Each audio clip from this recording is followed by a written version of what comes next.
I had just stepped into the flower shop of my old friend Silas when he looked at me with a strange expression. He didn't greet me like he always did. Instead, he grabbed my shoulders tightly. His face was pale. Silas whispered urgently, "Garrick, get into the storage room right now.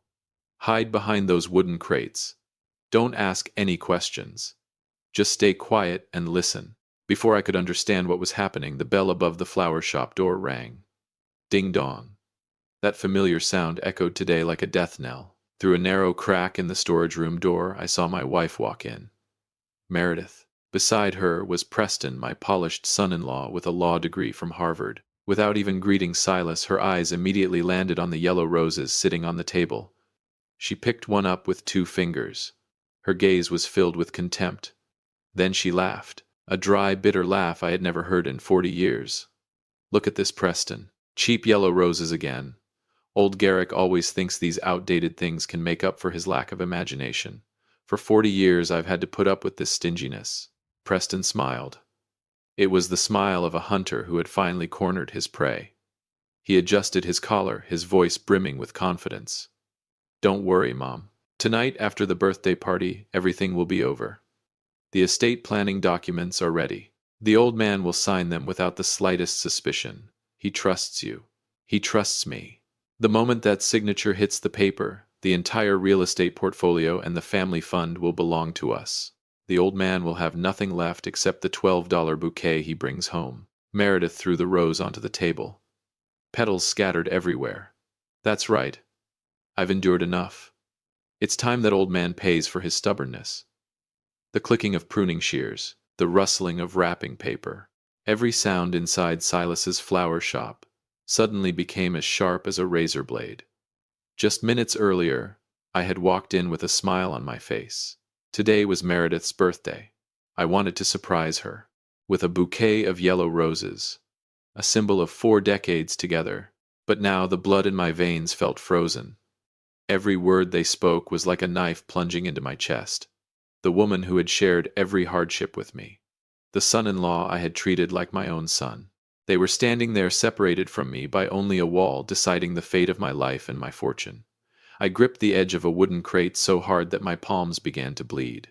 The betrayal was too great. It went beyond the limits of what any human being should have to endure. Welcome back to Dad's real-life revenge. Grab a glass of water, a few snacks, get comfortable, and remember the people in these stories had every opportunity to do the right thing, they simply chose not to. Leave a comment with the number 1 so we can continue the story, and hit subscribe, you're going to love this one. The doorbell rang once again. Ding dong. But the 2 predators outside still weren't ready to leave. Meredith slowly wandered among the flower displays. The sharp heels of her shoes tapped against the tiled floor. Click, click, click. Each sound felt like a hammer striking my temples. I stared at the yellow roses lying alone on the table. Today was December 13th. It was my wife's birthday, and also the anniversary of the day we had met 40 years ago. The $12 price wasn't because I was cheap. It was the cost of the first bouquet I had ever given her when we were both penniless. I had kept that tradition for 40 years. To me, it was a symbol of loyalty. I thought she understood. But it turned out that to Meredith it had been a form of torture. Meredith stopped in front of a large orchid arrangement. Her voice was ice cold as it echoed through the quiet flower shop. 40 years of being Garrick's wife means 40 years of living under his shadow. He controlled everything, from household spending to business decisions. He thinks he's some kind of savior, but he's nothing more than an old, outdated mind. I had to pretend to smile, pretend to appreciate every cheap gift he gave me. Preston, you have no idea how long I've waited for this day. I want to see that old man on his knees. I want him to understand what it feels like to have nothing left. Preston laughed, a low, cunning laugh. I understand, Mom. Men as arrogant as Garrick usually die from their own confidence. He believes loyalty can be bought with favors. Tonight I'm going to show him the highest level of legal strategy. He'll sign the resignation and transfer documents without a hint of suspicion. He thinks he's protecting his family. In reality, he's signing the death warrant for his own career. Meredith turned toward Preston. Her eyes sparkled with admiration. You've done well. You're far superior to Kendall. She's too weak and too foolish. She always worshipped her father. But we managed to separate her from the old man. Now, Garrick is alone. He has no one left to rely on except us. In the darkness of the storage room, my chest heaved violently. I had to clamp a hand over my mouth to stop a scream of rage from escaping. The instincts of a man who had survived 40 years in the business world roared inside my mind.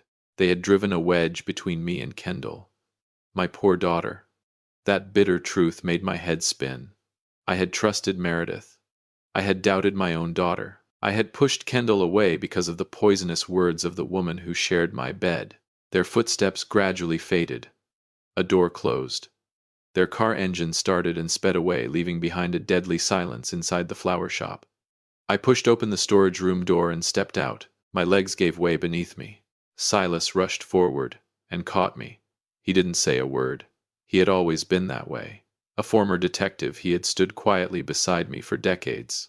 He guided me into the small kitchen behind the shop. On the old wooden table, Silas slowly placed something down. It was a worn blue leather notebook. Silas looked directly into my eyes. His voice trembled with restraint. "Garrick, this is why I made you hide in there. What you just heard was only the tip of the iceberg. Their betrayal began 7 months ago." He placed his hand on the notebook. "And all the evidence is right here." My hands trembled as I took Silas's blue-covered notebook. It felt heavy, as though I were holding my entire life in my hands, moments away from falling apart. The smell of old paper and dust filled my nose. Every page had been carefully numbered by Silas in red ink. Each page was a report, and every report was a fatal stab wound. Silas sat down across from me. He didn't look me in the eye. Instead, he stared into empty space. "Garrick, for the past 7 months I've been watching Preston. He isn't just an ambitious lawyer. He's a cold-blooded predator. He secretly met with Meredith 18 times in this flower shop. Every meeting was a new scheme." I turned the pages. Photographs appeared. Meredith and Preston. They were sitting in a secluded corner of a cafe near my office. They were studying property maps. They were exchanging folders containing documents bearing my signature. I froze when I saw a black and white photocopy. It was a corporate ownership transfer agreement. At the bottom of the page was my signature. Clear, perfect. A signature I had never placed on any document. A violent shiver ran through me. When had they forged my signature? Shock consumed my ability to think. Meredith didn't just want money. She wanted to strip away the entire legacy I had spent my life building. Why, Silas? Why would she do this? I gave her everything. A life of luxury, respect, a loving family. Silas sighed. He flipped to the final page. There, attached to the report, was a voluntary waiver agreement. Meredith had signed it. She had formally acknowledged that every action Preston took had been done with her full consent. The ingratitude was more vicious than any betrayal I had ever witnessed in business. She wasn't merely my wife. She was an accomplice. I stared at Meredith's face in one of the photographs. She was still beautiful. She still wore that gentle smile. But now all I could see was a terrifying disguise. I had lived beside a venomous snake for 40 years without ever realizing it. Suddenly Silas pointed to a note written at the bottom of the last page. Another name appeared there. A name I never expected to see. Attorney Vance. He wasn't Preston's representative. He was the man pulling the strings behind the entire operation. My heart tightened. I realized Preston was only a pawn. The person truly behind everything was far more dangerous. He knew every weakness in business law that I had overlooked. He had been waiting for this moment for a very long time. The horrifying truth sent a chill down my spine. I had lost everything. But perhaps I had finally found my real enemy. Silas looked at me meaningfully. "Garrick Preston isn't the greatest threat. He's only the executor. The real mastermind is much closer than you think. He's waiting for you at tonight's party. He's preparing a move that you could never anticipate." I tightened my grip on the blue notebook. My anger had transformed into something far more frightening. A cold, absolute calm. If they wanted to play this game, I would show them who truly wrote the rules. Rain suddenly began drumming against the metal roof of the flower shop. The steady patter pulled me back to reality. I leaned against the old wooden chair, and my mind drifted back 10 years to the day Preston first entered my family's life. It had been an autumn afternoon. He arrived as Kendall's boyfriend. His expensive suit was perfectly tailored. His Harvard law degree earned with honors was casually mentioned within the first 10 minutes of conversation. Back then, Preston seemed flawless in everyone's eyes. A promising young professional, polite, charming. He had a smile that could light up a room. But the instincts of a man who had spent decades navigating the business world sounded a faint warning bell. I remember that dinner clearly. While Kendall was busy in the kitchen, Preston pulled his chair closer to mine. He didn't ask about Kendall's hobbies. He didn't ask about her favorite foods. His very first questions were directed at the financial structure of my company. He asked about trusts. He asked how I planned to distribute shares among my heirs. At the time, I dismissed my suspicions. I scolded myself for being overly cynical. I told myself he was simply a bright young man, with a sharp interest in business. It was the greatest mistake of my life. I chose my love for my daughter over trusting my survival instincts. I opened my door to a wolf because I wanted my daughter to be happy. Now sitting in Silas's kitchen, I finally understood the truth. Preston had been planning this for 10 years. He hadn't approached Kendall because he loved her. He approached her because he smelled money. He smelled the fortune I had spent 40 years building. Regret gnawed at my mind. I had spoiled Meredith too much. I had trusted Preston's credentials too much. I had allowed the illusion of a warm family to blind the keen judgment of an investor. That carelessness had led me here. An old man hiding in a storage room, listening to his wife and son-in-law plot to steal his legacy. I clenched my fists. My knuckles cracked. The pain transformed into a slow-burning fire of anger. Preston believed he was the smartest predator in the room. He believed his Harvard degree could outmaneuver my 40 years of hard-earned experience. He was wrong. Completely wrong. Silas placed a cup of hot tea into my hands. His voice grew quieter. "Garrick, do you know why Meredith followed Preston so easily?" He paused. "It wasn't just about money. Preston possessed another weapon. A weapon that has been destroying the relationship between you and Kendall for the past 2 years." I looked up at him. A chill ran down my spine. For 2 years, Kendall had looked at me with resentment in her eyes. She had cut off all contact with me. I thought she had simply changed. But she hadn't. Silas opened another page in the blue notebook. It was a printed email. He slid it across the table toward me. The truth was finally emerging. For 2 years, I had been living inside a swamp of lies, and now the truth about the forged messages from a woman named Brioni was about to explode right before my eyes. My eyes remained fixed on the printed pages spread across the table. Messages, photographs. Every piece of evidence revolved around me and a woman named Brioni. I had never met this woman. I didn't even know who she was. Yet 2 years ago on Kendall's phone screen, Brioni appeared as my secret mistress. Silas slammed his hand against my shoulder. His voice burned with anger. Meredith used a burner phone. She wrote every one of those fake messages herself. She sent them to Kendall through accounts linked to Brioni. She wanted Kendall to believe you were a cheater, a terrible father who had betrayed the woman who stood by him for 40 years. My sense of reality collapsed. The bitter pieces of the past began falling into place. I remembered a winter night 2 years earlier. Snow and wind battered the windows. I drove to Kendall's house because I missed my granddaughter Maeve. I wanted to bring her a few small toys. As I stood outside the house, I could see through the warm yellow glow of the living room window. Kendall was crying. Preston stood beside her with his arms around her. The moment I stepped onto the porch, Kendall rushed outside. She looked at me with the most disgusted expression I had ever seen. "Don't come in here. I don't have a father as disgusting as you. Go back to your mistress." At the time, I was stunned. I had no idea what I had done wrong. I tried to explain, but Meredith called at that exact moment. She was sobbing hysterically, begging me to leave the family alone. Their performance had been perfectly coordinated. Together they had cornered me. I quietly returned to my car and drove away into that freezing night. I isolated myself because I believed my daughter had changed. For 2 years I carried that injustice alone. Now I knew the truth. It had all been a carefully engineered campaign of manipulation. They wanted to sever the only support system I had left. They wanted me isolated, broken, emotionally vulnerable, easy to control. Meredith's cruelty went far beyond ordinary greed. She was willing to sacrifice her own daughter's happiness to fuel her ambitions. My chest rose and fell heavily. But amid the wreckage, I felt something new awakening inside me. A cold strength. The calm of a man who no longer had anything left to lose. They had stolen 2 years of my relationship with my daughter. They had turned me into a monster in the eyes of the child I loved most. The oath of honor I had lived by all my life stirred within me once again. I would make them pay. 10 times over. Silas glanced at the clock hanging on the wall. Then he leaned closer. Garrick, the birthday party begins in 2 hours. Preston is in a hurry.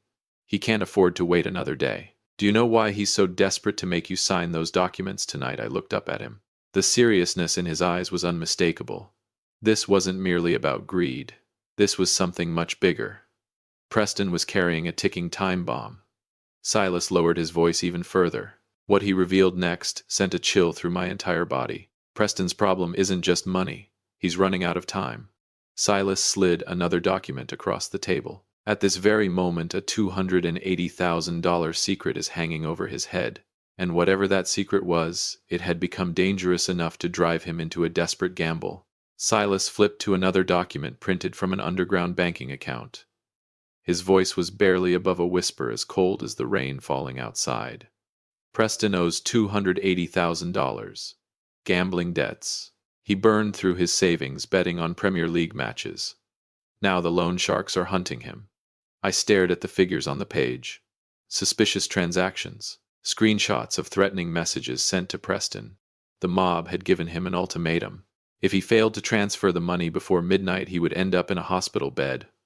Or worse. They would break the elegant lawyer piece by piece, starting with his fingers. So that was why he was in such a hurry. The Harvard degree. The perfectly tailored suits. The polished image. It was all a decaying disguise wrapped around a desperate gambler. He wasn't a brilliant predator. He was a cornered animal. He needed my house. He needed my real estate holdings as collateral. Immediately. Without my signature tonight, Preston's entire world would collapse. Does Meredith know about any of this? I asked quietly. My voice had become cold. Silas shook his head. No. Meredith is being manipulated just as thoroughly as everyone else. She thinks Preston is helping her take control away from you. She has no idea she's aiding a man who is on the verge of complete ruin. She believes she's building a new empire. In reality, she's burying herself alongside a future criminal. Disgust rose inside me. Meredith, a woman who had always prided herself on her intelligence and sophistication, was being deceived by her own son-in-law.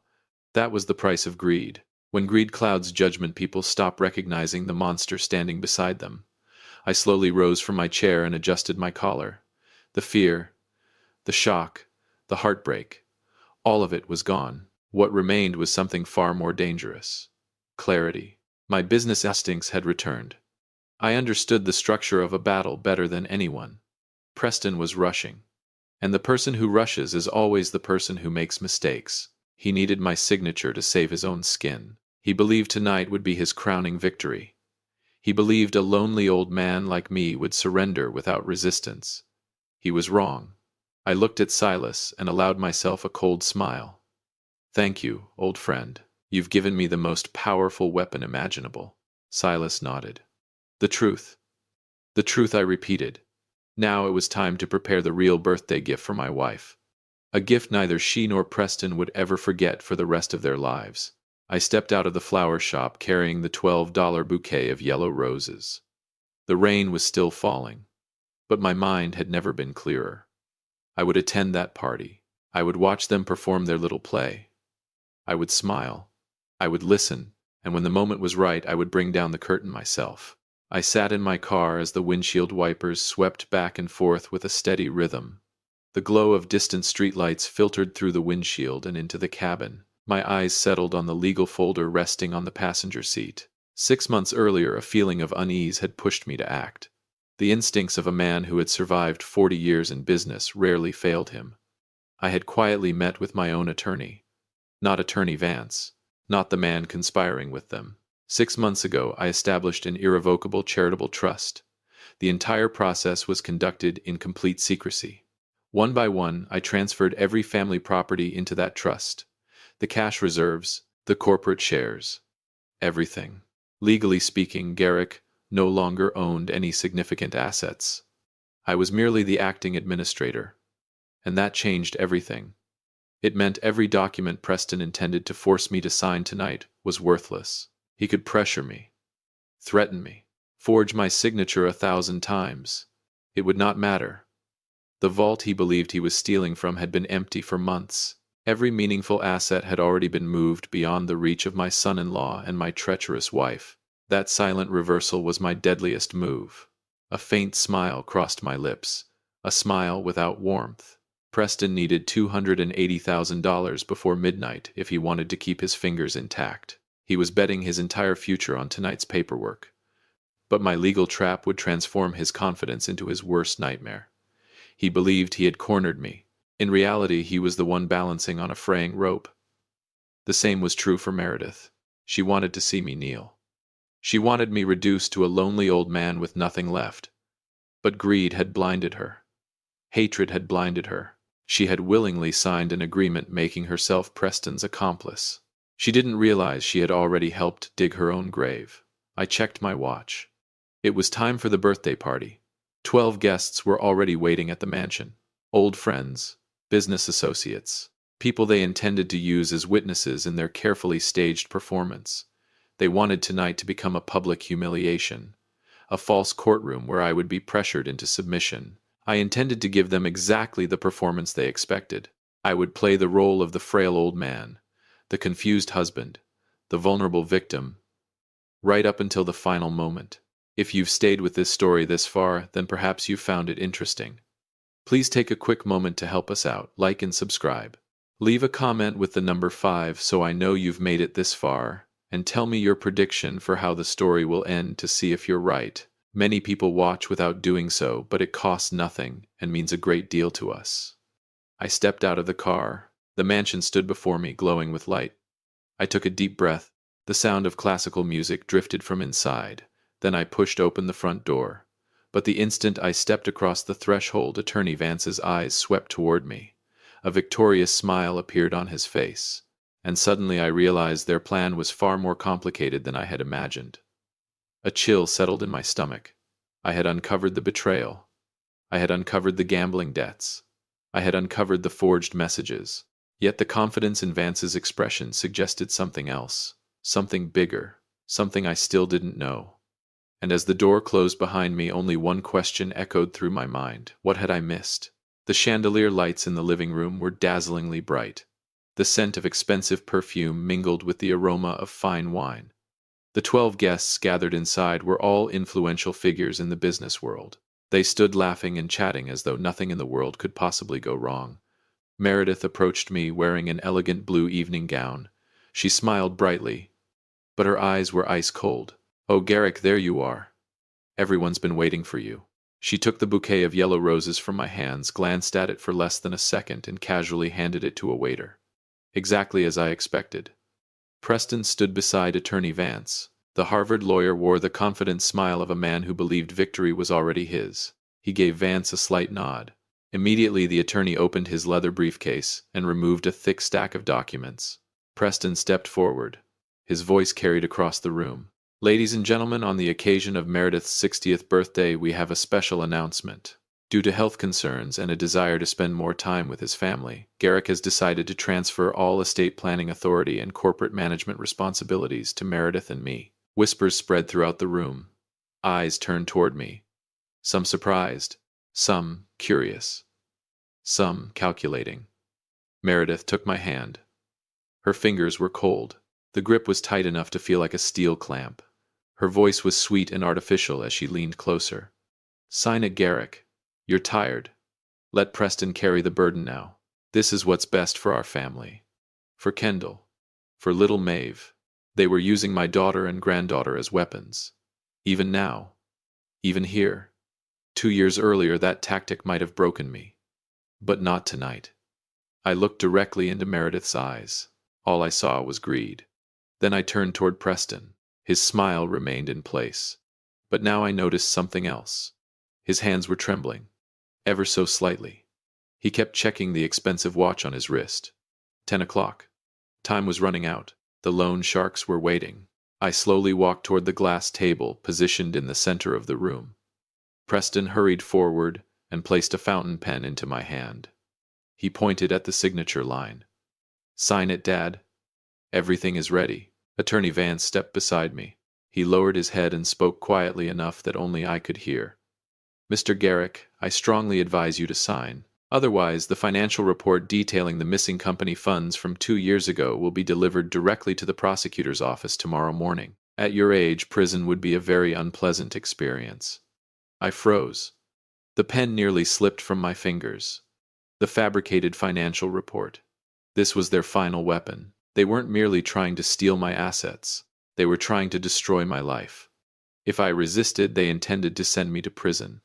Their cruelty had no limit. Slowly I lifted my eyes, and then I saw her. Kendall. She had just entered the room. Standing beside her was Silas. The hatred that had filled her eyes for the past 2 years was gone. In its place were shock, regret, and tears streaming down her cheeks. For a brief moment the room disappeared. The guests, the documents, the threats, everything faded away. My daughter had finally learned the truth. I looked at Preston, who was secretly smiling to himself.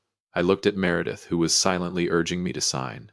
Then I looked at Attorney Vance, the mastermind, the man who believed he had already won. Very slowly I lowered the pen. But instead of signing the document, I reached into the inside pocket of my jacket. The room fell silent. I removed a small black voice recorder. Preston's smile faltered. Meredith frowned. Vance's eyes narrowed. And without saying a single word, I pressed the play button. A burst of static crackled from the small black recorder. Then Meredith's voice filled the room. Old Garrick always thinks these outdated things can make up for his lack of imagination. The old man will have nothing left except this $12 bouquet. A second voice followed. Preston's. He spoke about the estate documents, the transfer plan, the scheme to take everything. Every word echoed through the mansion. The enormous living room fell into a deadly silence. The classical music continued playing softly in the background, but nobody paid attention anymore. Meredith's face drained of color. She stumbled backward. Her lips trembled. No words came out. Preston stood frozen. The polished Harvard image he had spent years constructing shattered instantly. At that exact moment, police sirens erupted from outside the mansion gates. Blue and red lights flashed through the tall glass windows. The front doors swung open. A team of officers and federal agents entered. Leading them was a special investigator. Preston, you are under arrest for financial fraud, extortion, and conspiracy involving organized criminal enterprises. The metallic click of handcuffs echoed through the room. The elegant hands of my son-in-law were locked behind his back. Preston exploded in panic. Vance, do something. You're my lawyer. But Attorney Vance was in no better position. The investigator turned toward him. And you as well, Attorney Vance. You are being charged with conspiracy to commit document fraud and participation in activities covered under organized crime statutes. Vance completely collapsed. The stack of documents slipped from his hands and scattered across the floor. Preston turned toward me. His eyes were bloodshot. Wild. Old man, you think you've won. Even if I go to prison, you'll lose everything. These documents were already effective. All your assets belong to me now. I'll use them to pay my debts. I walked toward him slowly. Then I looked directly into his eyes. Preston, you forgot one thing. The room became silent again. 40 years in business taught me how to prepare for wolves. His expression faltered. 6 months ago, I established an irrevocable charitable trust. Every property, every corporate share, everything was transferred long before tonight. The color vanished from his face. Nothing you forced me to sign tonight matters. Nothing you forged matters. Every document you've been chasing is worthless. I took another step closer. The safe you were desperate to rob has been empty for a very long time. The words struck him like a final blow. Preston's knees buckled. He collapsed onto the floor.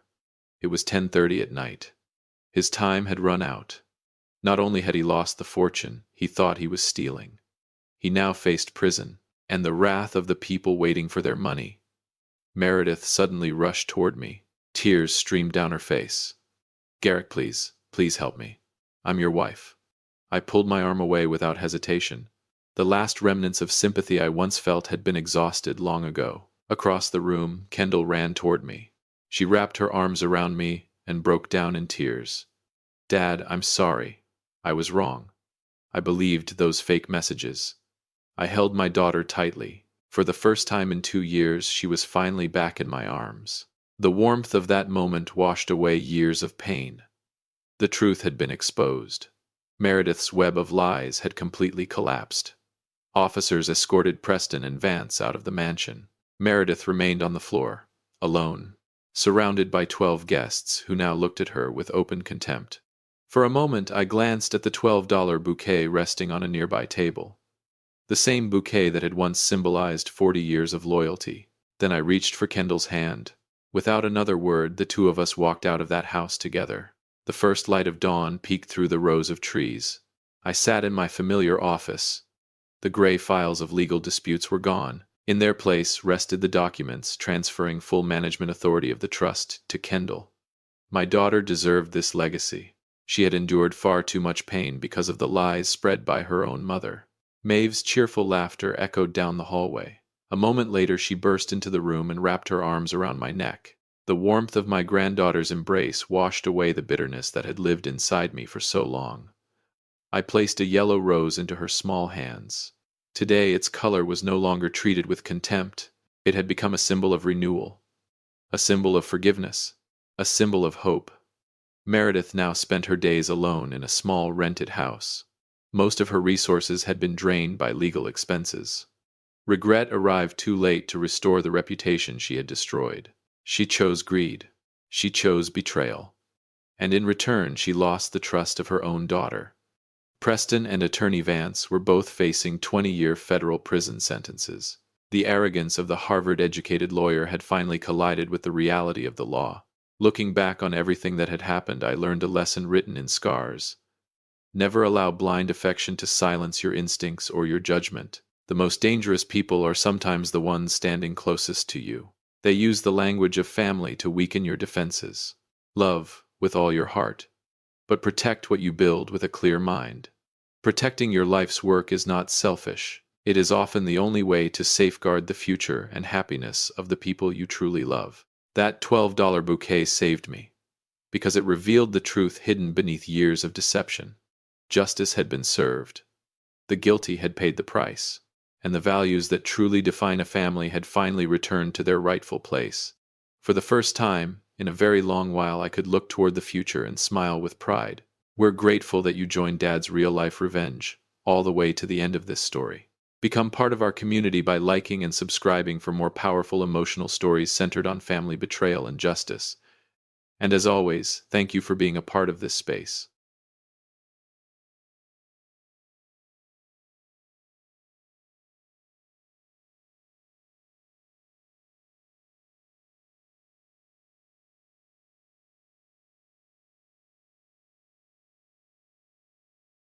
"7 months after my wife died, the doctor told me I only had 6 months left to live. I decided not to sign it, and just 5 days later they abandoned me like a broken piece of furniture. But fortunately, there were things they never saw coming. Welcome back to Dad's Real-Life Revenge. Grab a drink, some snacks, get comfortable. And remember this, the people in these stories had every opportunity to do the right thing, they simply chose not to. Leave a comment with the number 1 so we can begin the story, and hit subscribe. You're going to enjoy this one." The room reeked of organic soup, a bland, tasteless liquid. The doctor said it was good for my stage 4 cancer cells. But to me, it smelled like the end. I sat in my old leather armchair, staring out the window. Rain poured down relentlessly. The drops slammed against the glass as if they wanted to shatter it. The front door swung open. My 3 children walked in. Sterling, Margot, and Beckett. They brought the chill of the rain with them, and the scent of expensive perfume that overpowered the smell of my pitiful soup. Sterling led the way. His suit was perfectly pressed. His face wore a carefully crafted expression of concern. But what about his eyes? They weren't looking at his father's pale face. His gaze secretly swept toward the corner of the room where the mahogany filing cabinet stood. That was where I kept the records of my $30 million portfolio. Margot stepped beside me. She leaned down, her diamond-ringed hand resting on my shoulder. She asked if I was tired. Her voice was sweet, but her breathing was quick. I could hear her heartbeat. Not because of sympathy, because of barely contained excitement. Beckett, the youngest, stood at the foot of the bed. He kept clicking his fingernails together. The faint tapping echoed through the silent room. He was restless. A gambling addict desperate for money doesn't have the patience to keep up an act for very long. I no longer saw my children. I saw moral debts that could never be repaid. Sterling had cost me $400,000 in tuition at Wharton. In return, he had developed the skill of watching his father's filing cabinet like a thief. I glanced at Evelyn's photograph on the table. Her smile in the silver frame seemed to remind me, "My dear Evelyn, you were right. They aren't family. They're vultures waiting for a corpse." Sterling couldn't wait any longer. He cleared his throat. He pulled a stack of documents from his crocodile skin briefcase and carefully placed them on my hospital tray table. Alongside them was an expensive black fountain pen. Lowering his voice, he said, "Dad, we've consulted with a lawyer. To avoid complicated tax procedures later, you should sign this emergency asset trust agreement now. We'll manage the company for you. You just need to focus on your treatment." I had been given a death sentence less than 24 hours earlier, and my children hadn't asked if I was in pain. They hadn't asked whether there were treatment options available overseas. The only thing they cared about was my signature, a signature that would legitimize the transfer of my entire fortune. The coldness of the document seemed to seep through my skin. I looked up at the three faces surrounding me. Three pairs of wide eyes, full of pressure, full of calculation. Depreciating the value of my life had become their greatest objective. I looked at the black fountain pen lying motionless on top of the documents. Three pairs of eyes remained fixed on me, full of tension, full of pressure. I gently pushed the papers away. My voice was hoarse but clear. "I'm not signing anything right now. I need 5 days to review the investment portfolio." The atmosphere in the room changed instantly. The fake concern disappeared from Sterling's face. In its place was a cold, faint smile. He crossed his arms. His voice no longer carried even a trace of respect. 5 days, Dad. How much time do you think you have left to waste? The company can't operate without someone in charge. You're being selfish." Margot stepped forward. The hand that had just been stroking my shoulder clenched into a fist. Her voice hissed through gritted teeth. "We left our jobs to come here. Are you really going to make us wait for nothing? The money paying for your treatment comes from company assets too. If you don't sign, we'll file for emergency guardianship. Then you won't be able to make your own decisions even if you want to." I looked at the daughter I had once spoiled. Her words felt like knives plunging into my chest. They didn't need 5 days. They wanted to liquidate my life immediately. Beckett growled from behind them. He kicked the leg of a chair hard. "The old man's lost his mind. Stop trying to reason with him. Let's go." The conversation ended in less than 15 minutes. The masks had fallen completely. They turned around and walked straight out the door. No goodbye. Not a single glance back. The wooden door slammed shut. The sharp crack echoed through the empty house. I heard their hurried footsteps fading into the distance. Then the roar of luxury car engines. The tires ground against the rain-soaked road before the sound gradually disappeared. At last, only a terrifying silence remained. I sat alone in the armchair, by myself in the darkness. The scent of their expensive perfume had vanished. Only the smell of cold organic soup remained. Their cruelty had exceeded every calculation I had ever made. Rage rose and lodged in my throat.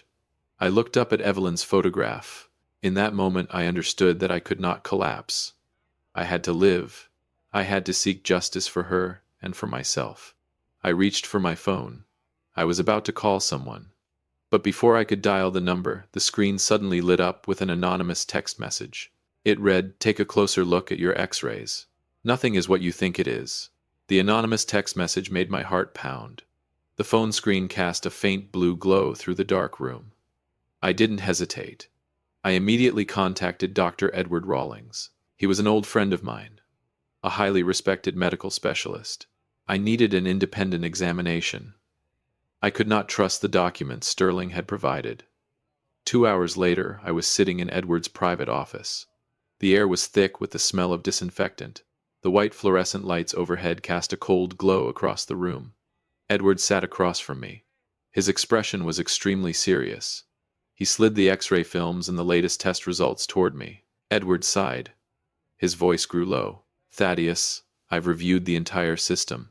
There was a serious error. More accurately, a deliberate intervention.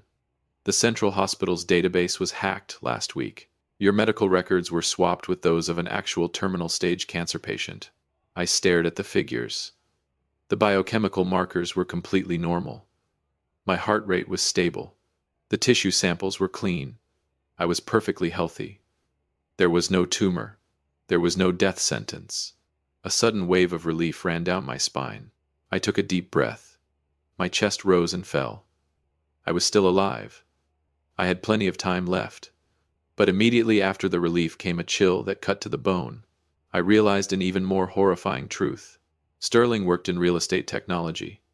He knew plenty of hackers. Margot had deep connections with hospital administrative staff. They hadn't simply learned about my illness by accident. They were the ones who had created this false death sentence. They weren't waiting for me to die naturally. They were actively trying to speed up the process, using fraudulent medical records to pressure me into signing documents. If I refused to sign, they would use an emergency guardianship order to strip away my legal rights. They wanted to lock me away in a psychiatric institution or an isolated care facility, until I truly disappeared from this world. The pain of betrayal slowly faded. In its place came the cold clarity of a revenge plan beginning to take shape. I looked at Edward. I asked him to keep the results absolutely confidential. On paper, I was still a dying man. I would show them what a real balance sheet of life looked like. I returned home just before dawn. The rain had stopped. I walked into my study. I opened the hidden drawer beneath my desk. It was where I kept Evelyn's keepsakes. I wanted to find some peace in her memory. But when I lifted the wooden box, I froze. The bottom had been pried open at some point. Inside was an old letter covered in dust. It was not a love letter. It was Evelyn's suicide note written before she died. Every line of handwriting felt like a curse returning from beyond the grave. My hands trembled as I picked up the dust-covered letter. Evelyn's handwriting appeared before me. Every familiar stroke was there, yet the words were uneven and shaky. It looked as though she had written it in a state of absolute panic. The night wind blew through the window. The rustling leaves outside made the room feel even colder. I began to read. Every sentence struck my heart like a surge of electricity. Evelyn wrote that she had not died from illness. She had discovered that our 3 children had been secretly altering the dosage of her medication. They had worked together to falsify her medical records. Their target was the $1.5 million life insurance policy. They needed the money to rescue themselves from their personal debts. Evelyn had uncovered the truth, but too late. Her body had already become too weak. She could no longer fight back. The final line was blurred by tears. Never leave them any inheritance. They are devils. The letter slipped from my hands. I collapsed to my knees on the cold wooden floor. A choked sob broke through the darkness. For 7 months I had lived inside a lie. I believed my wife had died because of fate. But no. She had been killed by the very children she had carried and raised. $1.5 million. That was the price they had accepted for their mother's life. The pain deep inside my soul transformed into a towering fire of rage. The weakness and grief disappeared. I wiped away my tears. My eyes stared into the darkness filled with hatred. This revenge was no longer about me. It was a duty. It was justice. It was a punishment I had to carry out on Evelyn's behalf. I could not allow these murderers to continue spending blood-stained money without consequence. I picked up the letter and slipped it into my jacket pocket. Then I stood. The image of a frail old father was gone. Now I was a debt collector, hunting for what was owed. I sat at my desk. I turned on the computer. The glow of the monitor reflected in my cold eyes. I began listing every asset. I calculated every opportunity cost. I would reclaim everything. The principal. And the interest. I picked up the phone. I called Detective Fletcher. I needed the strongest allies I could find for this game. But just as the phone began to ring, the home security system suddenly emitted a series of warning beeps. Someone was attempting to breach my cloud account remotely. An alert appeared on the screen. The IP address matched Sterling's personal computer. They had started moving sooner than I expected. I stared at the IP address displayed on the screen. Sterling was trying to break into my cloud account. He wanted to find my financial documents before I had a chance to move anything. His impatience was a major mistake. In business, the impatient always leave traces behind. A cold smile crossed my face. I didn't block the intrusion. Instead, I opened a decoy folder. Inside were altered financial reports. I let him freely download every false number. The hunt had officially begun. I needed to set up my board immediately. I could not face 3 cunning predators on my own. The next morning, I arranged a meeting with 3 people in a secure room on the outskirts of town. Detective Fletcher, Attorney Celeste, and Detective Greer. They were among the best in their fields. More importantly, they were absolutely loyal to me. The meeting room was quiet. Only the soft sound of papers being turned broke the silence. I placed Evelyn's letter and the fraudulent medical records on the table. I looked directly into the eyes of my 3 allies. My voice carried no emotion. I want your help collecting a bad debt. The opposite of love is not hatred. It's arithmetic. My 3 children have already subtracted their own humanity. Now we're going to deduct the rest of their lives. Celeste studied the files. She gave a slight nod. Legally, we need undeniable evidence of fraud and intentional homicide. Otherwise, the court will have difficulty securing a conviction after 7 months have passed. Fletcher spoke next. He would monitor Sterling and Beckett. Greer would keep close watch on Margot and her attorney. I agreed. I would continue playing the role of a frail old father, a man losing his mind, a man with only months left to live. I would let them feel victory drawing near. The most dangerous enemy is the one who believes they have already won. I would turn this house into a perfect trap. Every step they took would be assigned a price, and that price would be measured in prison sentences. The meeting ended as another heavy rainstorm rolled across the sky. I returned home. Just as I was about to enter the living room, I heard whispering inside. The door was partially closed. I quietly looked through the narrow opening. Margot was standing there with her attorney Whitaker. A small, unlabeled bottle sat on the table between them. Margot held it in her hand. A flash of cruelty crossed her face. I stopped breathing. Were they about to make their move tonight? I stepped back and disappeared into the shadows of the hallway. My heart was pounding, but my mind remained perfectly clear. They were trying to accelerate the depreciation of my life. I took a deep breath and regained my composure. I needed to turn this danger into an investment opportunity. I pushed the door open and stumbled into the room, pretending to be unsteady. My eyes were unfocused.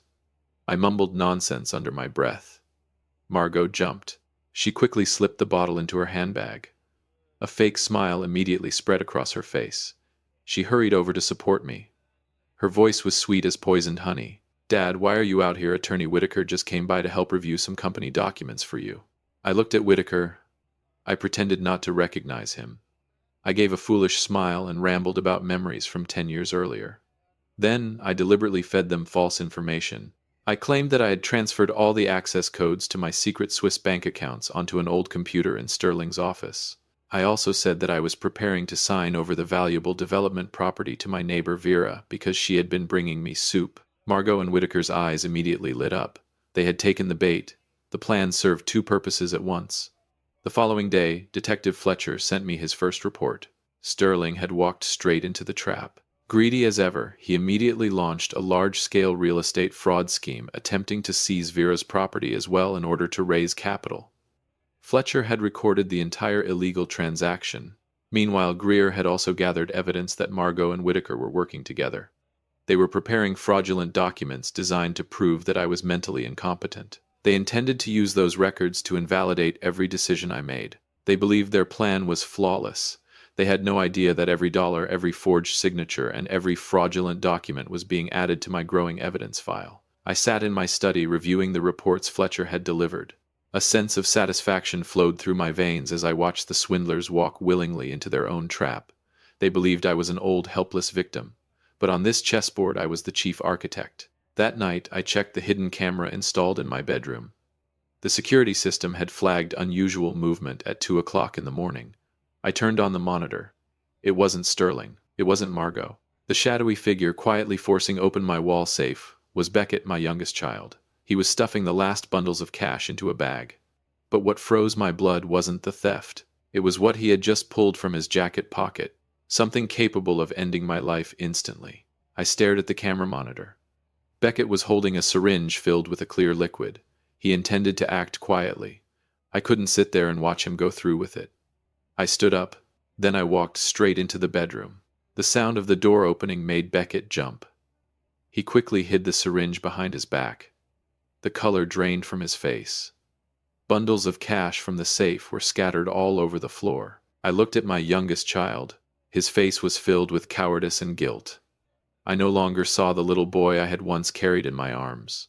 I saw only a stranger wearing my son's face, a gambling addict who had lost every trace of humanity. I walked over to the desk. I switched on a handheld camera and pointed it directly at him. My voice was as cold as ice.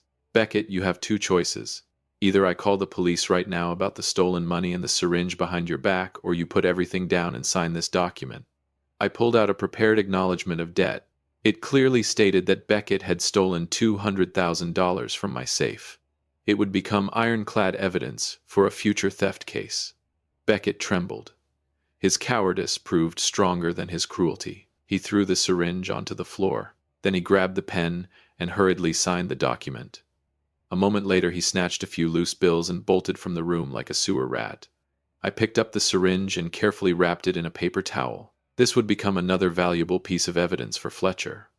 My disappointment in them had reached rock bottom. They were no longer human beings. They were bad debts that needed to be settled completely. If you've made it this far, then perhaps you've found this story interesting. Please do us a quick favor, like and subscribe. Leave a comment with the number 5 so I know you've watched this far, and make your prediction about how the story will end to see if you're right. Many people watch without doing that, but it costs you nothing and means a great deal to us. I sat down in my chair and closed my eyes in exhaustion. This game had already traveled 2/3 of the way to its conclusion. Sterling and Margot had dug their own graves through their fraudulent schemes. Beckett had left behind evidence of his own crimes. This had become about far more than fighting over an inheritance. I had just heard my son's voice on a recording. He said, "Put something in the old man's drink." The moment I heard those words, I realized I was no longer their father. I was a hunter. It was a conversation I had accidentally overheard through a listening device planted in Sterling's vehicle. But the most horrifying part wasn't what he said. It was the voice that answered him on the other end of the call. It wasn't Margot. It wasn't Beckett. Another hidden accomplice had just revealed their existence. And that person was very close to me. The voice on the other end of the call made me freeze. It did not belong to a stranger. It was a voice I knew extremely well. But before I could carefully analyze the audio pattern, a knock sounded at my study door. Firm, yet gentle. I quickly switched off the listening device. Then I turned my chair around and adjusted my expression into that of a tired old man. The door opened. Grace stepped inside. My 16-year-old granddaughter.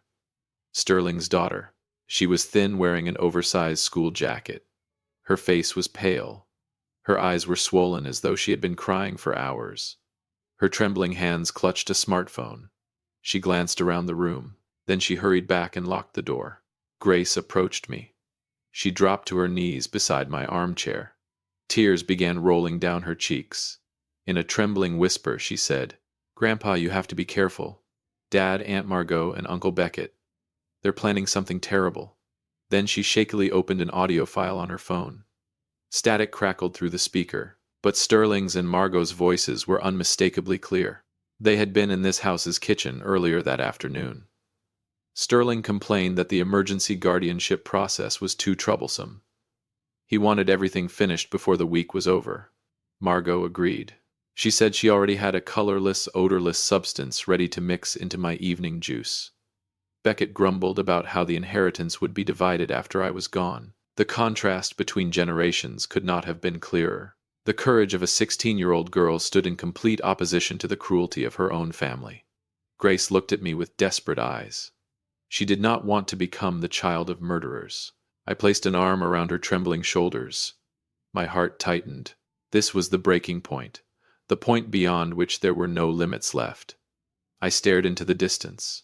The final opportunity cost I was willing to spend on my children had reached 0. They had severed the last blood tie with their own hands. The opposite of love was not hatred. It was arithmetic. When an investment portfolio produces nothing but destruction, the only logical choice is liquidation. This revenge was no longer about protecting money. It was a fight for survival. One side would win. The other would lose everything. I wiped away Grace's tears. I told her to act as though she knew nothing and returned to her room. I would handle the rest. The final countertrap had already formed in my mind. Immediately, I forwarded Grace's recording to Detective Fletcher and Attorney Celeste. Every piece on the board was now in position. The deadly exchange was ready to open for business. The next morning, Sterling called me. His voice sounded unusually cheerful. He said the attorneys had finished preparing the paperwork for the $30 million trust transfer. They would bring everything to my bedside that evening for signing. I agreed in a weak, trembling voice. Then I hung up and looked out the window. The greatest storm was approaching. But at that exact moment, Celeste called back with urgent news. There was something hidden inside Grace's recording. An embedded background audio code. Someone else had transmitted the location of my house to an international criminal organization at the exact moment the recording had been made. The urgent information from Celeste did not shake me. This battle had reached the point of final settlement. That evening, my bedroom became a bloody trading floor. I lay in the hospital bed. A fake oxygen mask covered my face. The heart monitor emitted steady beeping sounds. The room was filled with the smell of disinfectant and artificial death. My 3 children entered. This time Whitaker came with them. Sterling carried the $30 million trust documents in his hands. None of them could hide their excitement. Greed had blinded them completely. Margot stepped closer. She placed a glass containing the poisoned juice on the table beside my bed. Then she whispered, "Dad, once you finish signing, have a drink and regain your strength." I looked at the 3 faces surrounding me. This was the peak of their betrayal. Slowly, I sat upright. The sudden movement stunned them. I reached up. I ripped the oxygen mask from my face. Then I threw it onto the floor. I stared directly into Sterling's eyes. My voice was sharp as a blade. "The performance is over. Your debts have come due." Sterling's face drained of color. He immediately sensed that something was wrong. Turning toward Whitaker, he shouted, "Forge the old man's signature. Do it now. We don't need him anymore." But before the attorney could lower his pen to the paper, the bedroom door burst open. FBI agents and Detective Fletcher stormed inside. Weapons were aimed directly at my 3 children. The metallic click of handcuffs echoed through the room. Margot screamed in panic. "What are you doing? This is a family matter." At that moment, I opened the laptop sitting on my desk. I pressed a button. The final audio file activated. It was a recording secured and preserved for this very moment. Evelyn's voice filled the room through the speakers. Warm, steady, and devastating. It was her testimony exposing the crime committed against her 7 months earlier.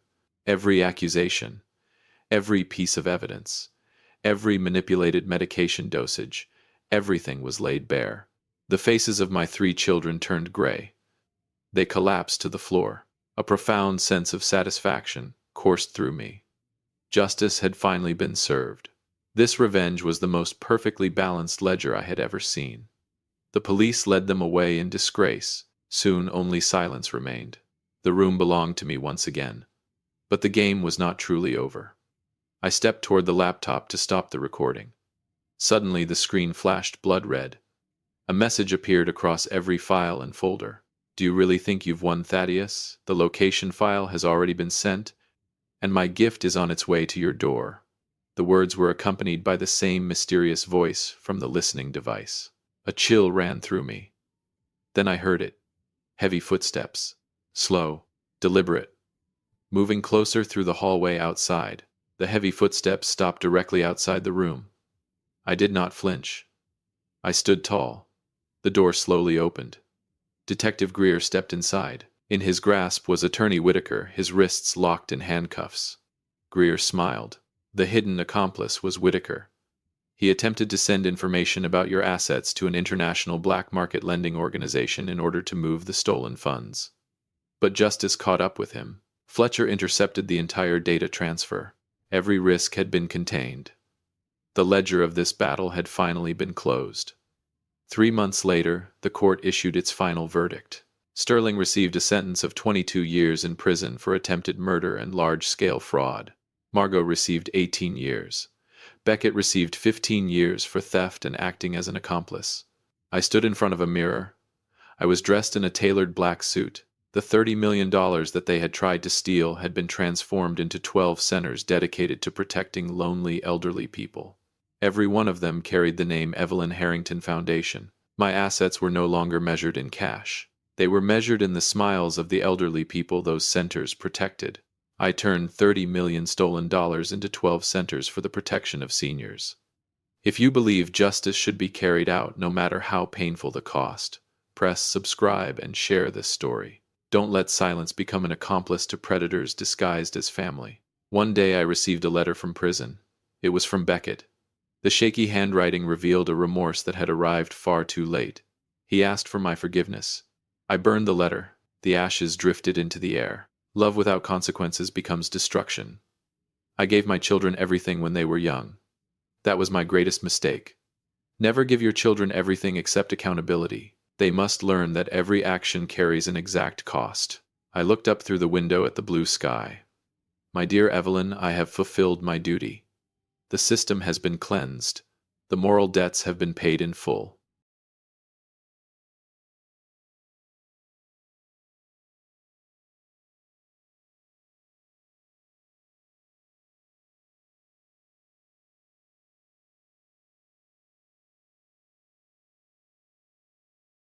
My mother-in-law pointed straight at my face.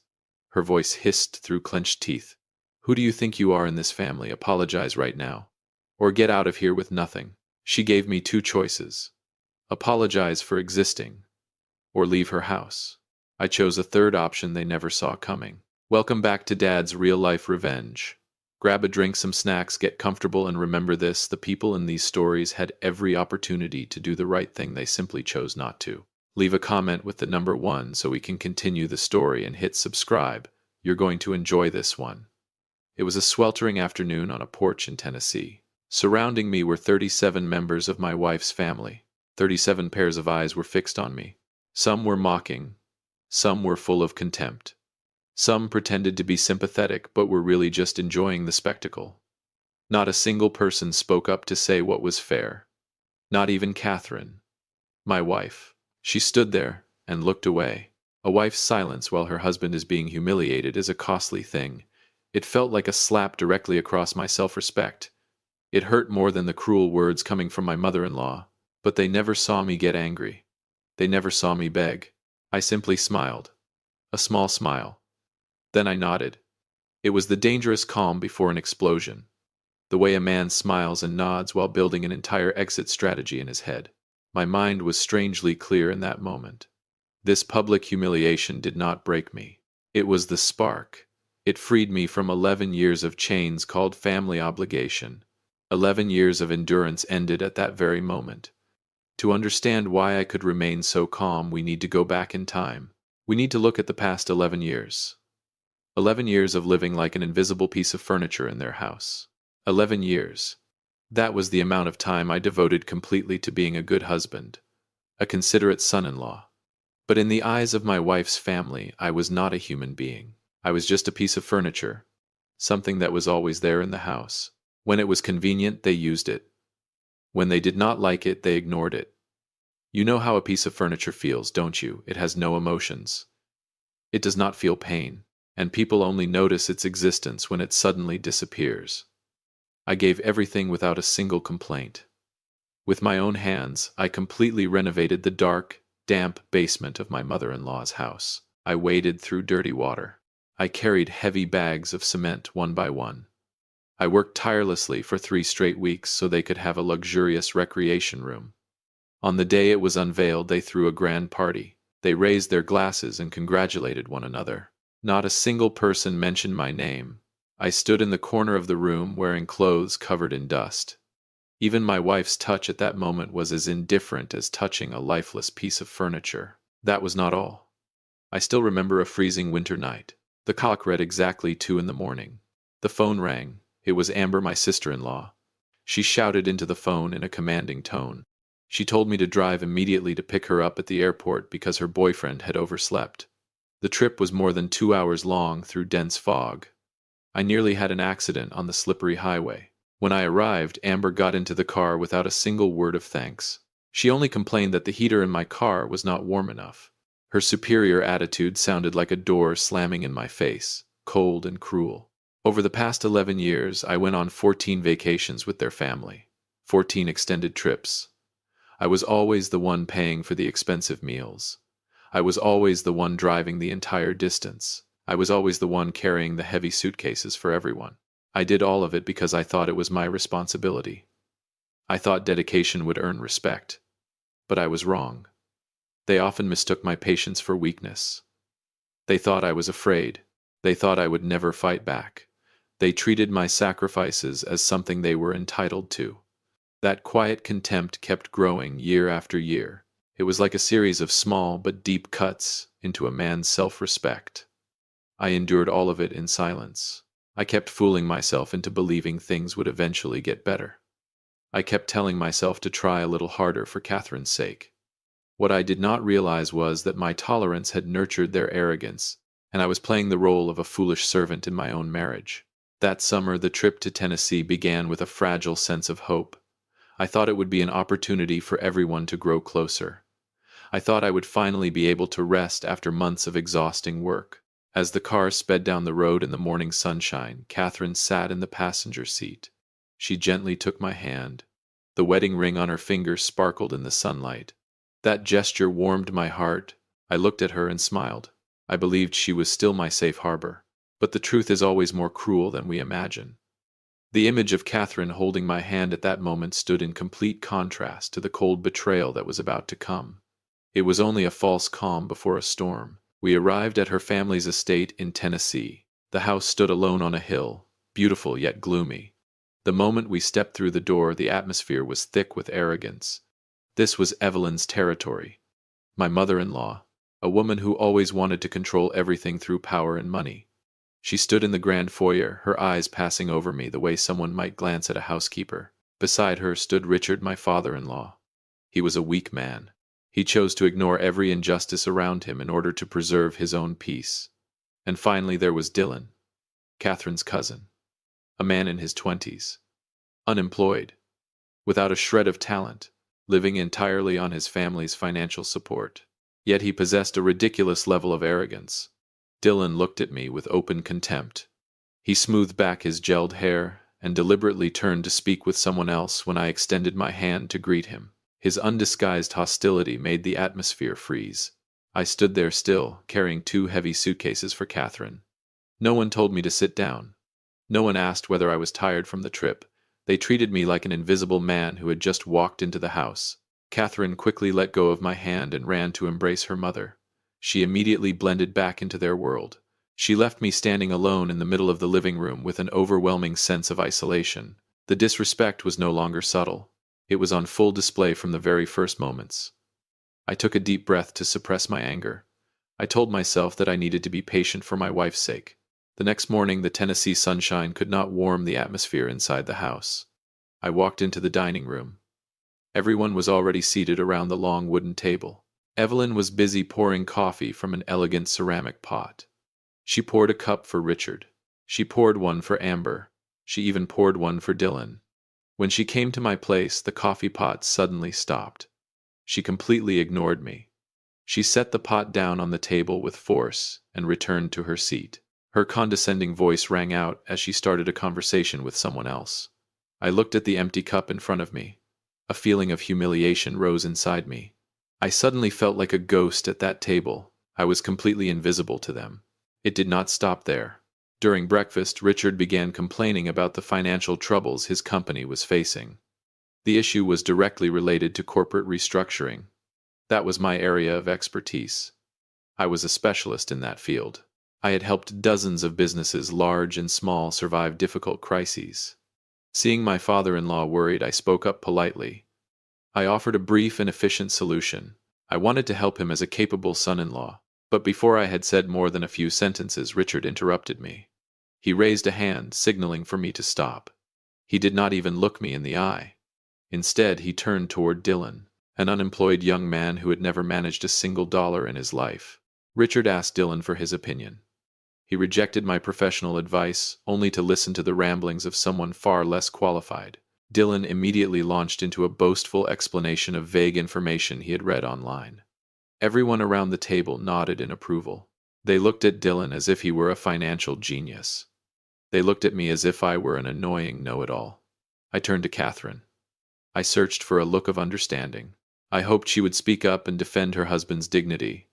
But Catherine kept her eyes fixed on her plate. It was as though she had heard nothing. Her silence felt like complicity, as if she had joined her family in trampling all over me. Piece by piece, every act of disrespect drove deeper into my heart. A man's self-respect was being crushed mercilessly in front of people who looked down on him. I tightened my grip on the fork in my hand. The anger began to smolder inside my chest. I realized that no matter how hard I tried, I would never have an equal place in this family. The previous writing blocks already contained the draft text, so I'll continue in the same format. That evening's dinner was an emotional trap laid in advance. The chandelier overhead cast a pale, artificial glow. The atmosphere was so stifling it was hard to breathe. I sat quietly at the end of the table, trying to finish my meal. But the villains had no intention of leaving me alone. Dylan slammed his glass down on the table. The sharp noise echoed through the room. He sneered and turned a provocative gaze toward me. In a loud voice, he asked about my current business. Before I could answer, he turned to the rest of the family and spoke in a mocking tone. He called my service company nothing more than a lawn mowing business. He said that kind of work was only for people with no education and no future. Amber let out a giggle. Evelyn smirked with satisfaction. The entire table filled with laughter directed straight at my self-respect. My throat tasted bitter. I was not about to argue with someone as ignorant as Dylan. My eyes slowly turned toward Catherine. I wanted to see my wife's reaction. This was the woman who had vowed to stand beside me through every storm. This was the person who knew better than anyone how many sleepless nights I had endured and how hard I had worked to build my career. But what I received in return was utter disappointment. Catherine sat across from me. She heard everything. She knew her cousin was humiliating her husband, but she never lifted her head. She completely avoided my gaze. Instead, she focused intently on cutting the piece of chicken on her plate. Each slice was deliberate and cold. She treated her husband's dignity as if it were worth less than her meal. My wife's silence at that dinner table would cost her everything she believed she possessed. She had chosen the wrong side. She had chosen her toxic family over the man who had always loved, supported, and cared for her. That silence was more expensive than any insult. It severed the last piece of hope remaining inside me. I looked around at the 37 people seated at that table. They were laughing with satisfaction. They thought they had won. They thought they had backed me into a corner where they could trample all over me. But they did not know that my self-respect was not something they could use for entertainment. My frustration had reached its limit. It was no longer sadness. It had become a cold and ruthless resolve. I set my napkin down. I looked directly at Catherine one last time. She was still focused on her food. This was the last time I looked at her as my wife. After this dinner, I would completely expose the true face of the woman who shared my bed. I walked out of the dining room thick with insincerity. I headed straight toward the lake behind the estate. The cold night air helped clear my mind. But the villains would not leave me alone for even a moment. Heavy footsteps pounded against the ground behind me. It was Amber. My sister-in-law approached with an aggressive expression. She stopped directly in front of me. She looked at me as though I were the guilty party. Amber had no hesitation about saying cruel things to my face. She told me that Catherine was unhappy, and they believed that I was largely to blame, because of my inadequacies, because of my lawn-mowing business that embarrassed their family. I looked at Amber. I did not bother responding. My contempt for her had reached its limit. Amber stormed off in frustration. A moment later, Catherine appeared. She walked slowly beneath the moonlight. I turned and looked at my wife. I hoped this was the moment she had come to soothe the wound. I hoped she would apologize for what her family had done. But I was wrong. The most painful betrayal does not come from an enemy. It comes from the person who shares your bed. Catherine stood across from me beside the still lake. Instead of offering comfort, she began criticizing me. Her voice was filled with exhaustion and irritation. She asked why I had behaved so poorly at the dinner table. She said Dylan was just a kid joking around. She accused me of being too sensitive and selfish. Catherine stood completely on her family's side. She expected me to be patient. She wanted me to humble myself, to keep her mother happy. I looked at the woman standing before me. The woman I had once loved more than myself. Now she was standing on the other side. She was standing with the people who had trampled on her husband's dignity. The phrase "wrong side of the room" echoed in my mind. She always chose the wrong side. From the dinner table to this lakeshore, she had never truly been my wife. She was only Evelyn's daughter. My heart went completely cold. Every warm feeling I had for her vanished without a trace. I realized that this marriage had been an 11-year mistake. My tolerance had finally reached its limit. I was no longer angry.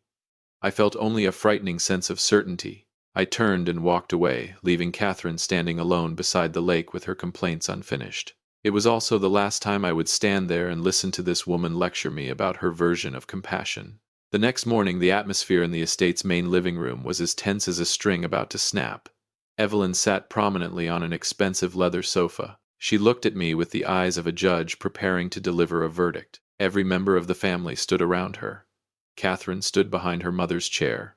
Once again, she had chosen the wrong side. Evelyn threw a folder onto the table. In a cold, emotionless voice, she delivered an ultimatum. She told me that I had to publicly apologize to the entire family for my disrespectful behavior the night before. Most importantly, I had to apologize to Dylan. Otherwise, I could leave and end the marriage. Evelyn thought she held all the cards. She thought I would get down on my knees and beg to keep my wealthy wife. She thought my silence over the past 11 years was cowardice. But they were wrong. I did not say a word. I pulled my phone from my pocket.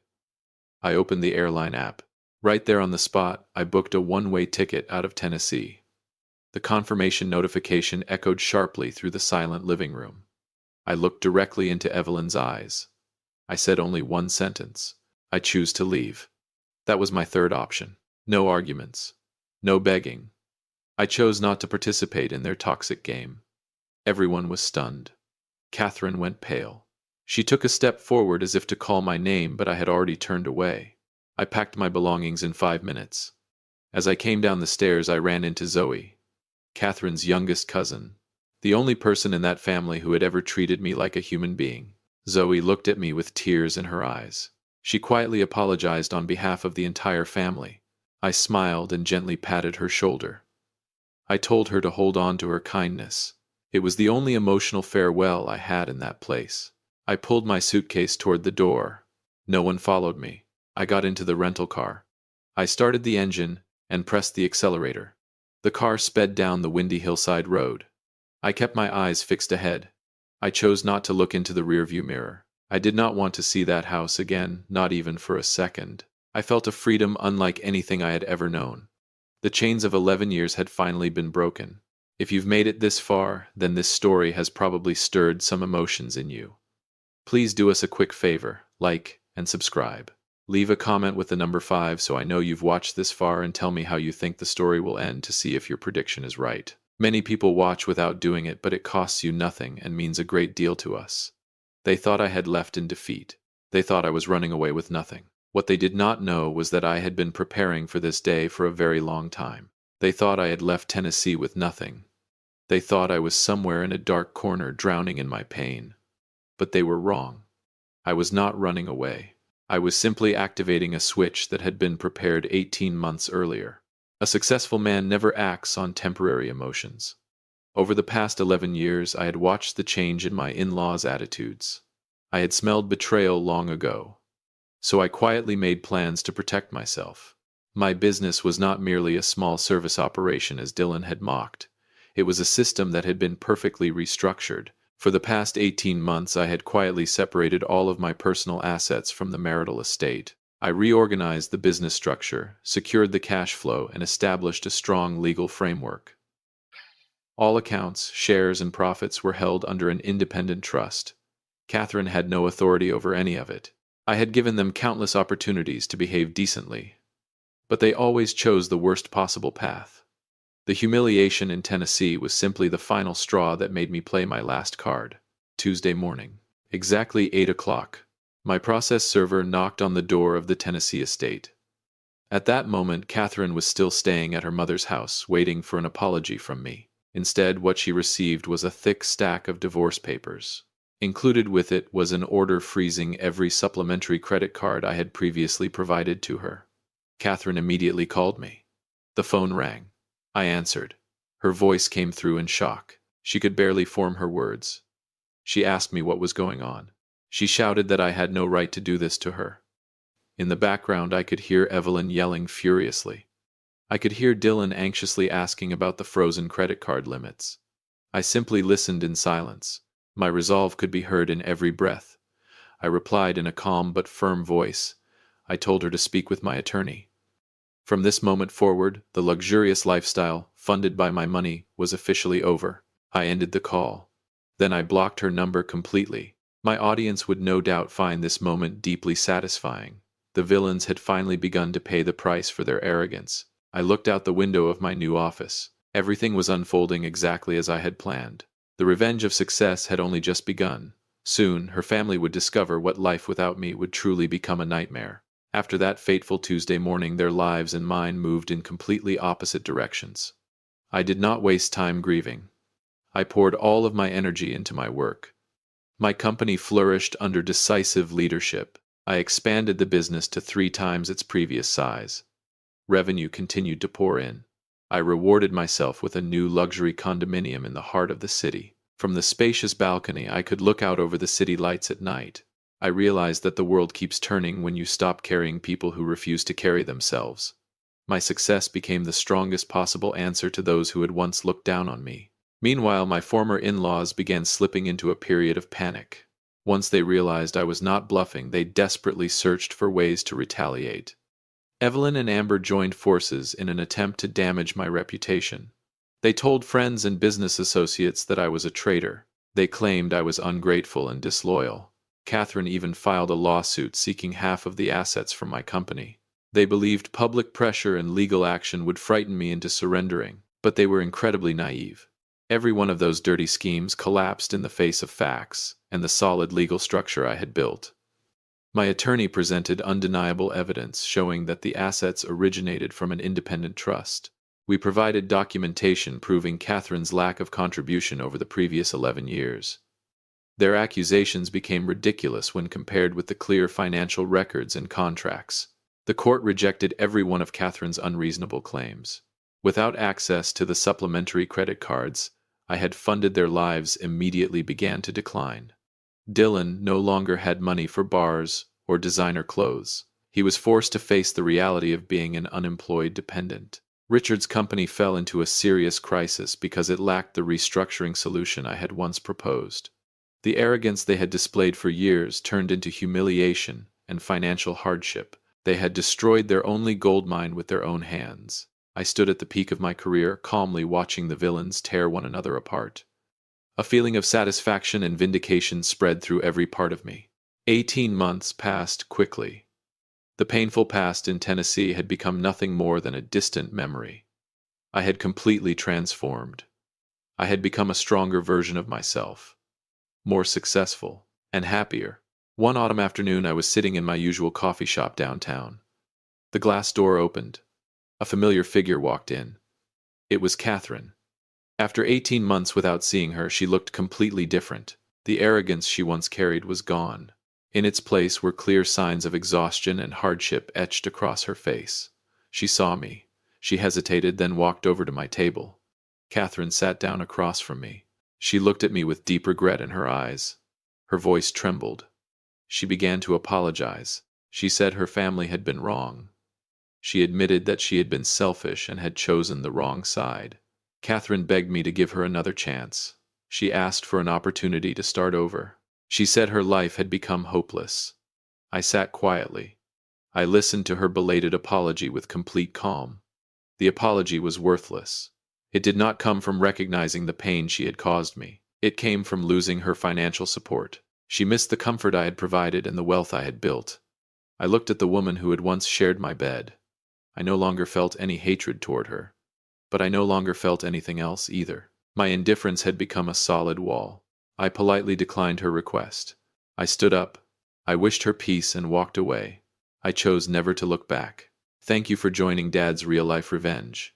Don't forget to share your thoughts in the comments and hit like and subscribe so you won't miss the next hard-earned lesson. I'll see you in the next video. Through the story of my life, I want to leave you with a valuable lesson. In life, you will meet people who take your kindness for granted. They will push you into a corner and demand your submission. When that happens, remember that self-respect is a person's most valuable possession. Kindness always has its limits. The third option is not running away. It is choosing not to participate in a game that was designed for you to lose. Stay calm, make a plan, and walk away from toxic environments through the success you create for yourself.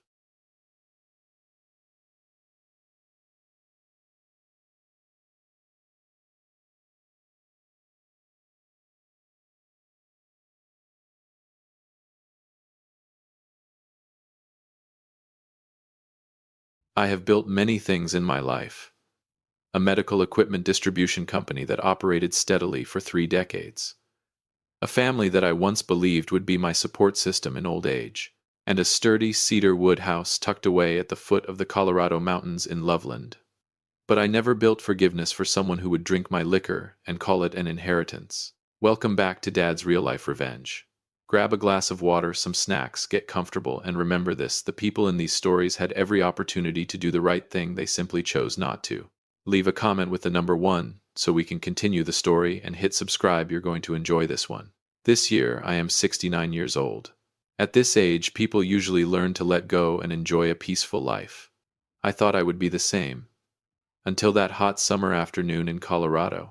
The engine of my pickup truck grew quieter and then shut off completely as I turned onto the narrow road leading up the hill.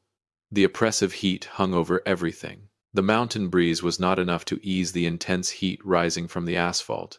I parked in the front yard and slightly furrowed my brow. 3 unfamiliar vehicles were parked there as if they belonged. An old full-size SUV covered in road dust. 2 sedans with dented rear ends carrying Kansas license plates.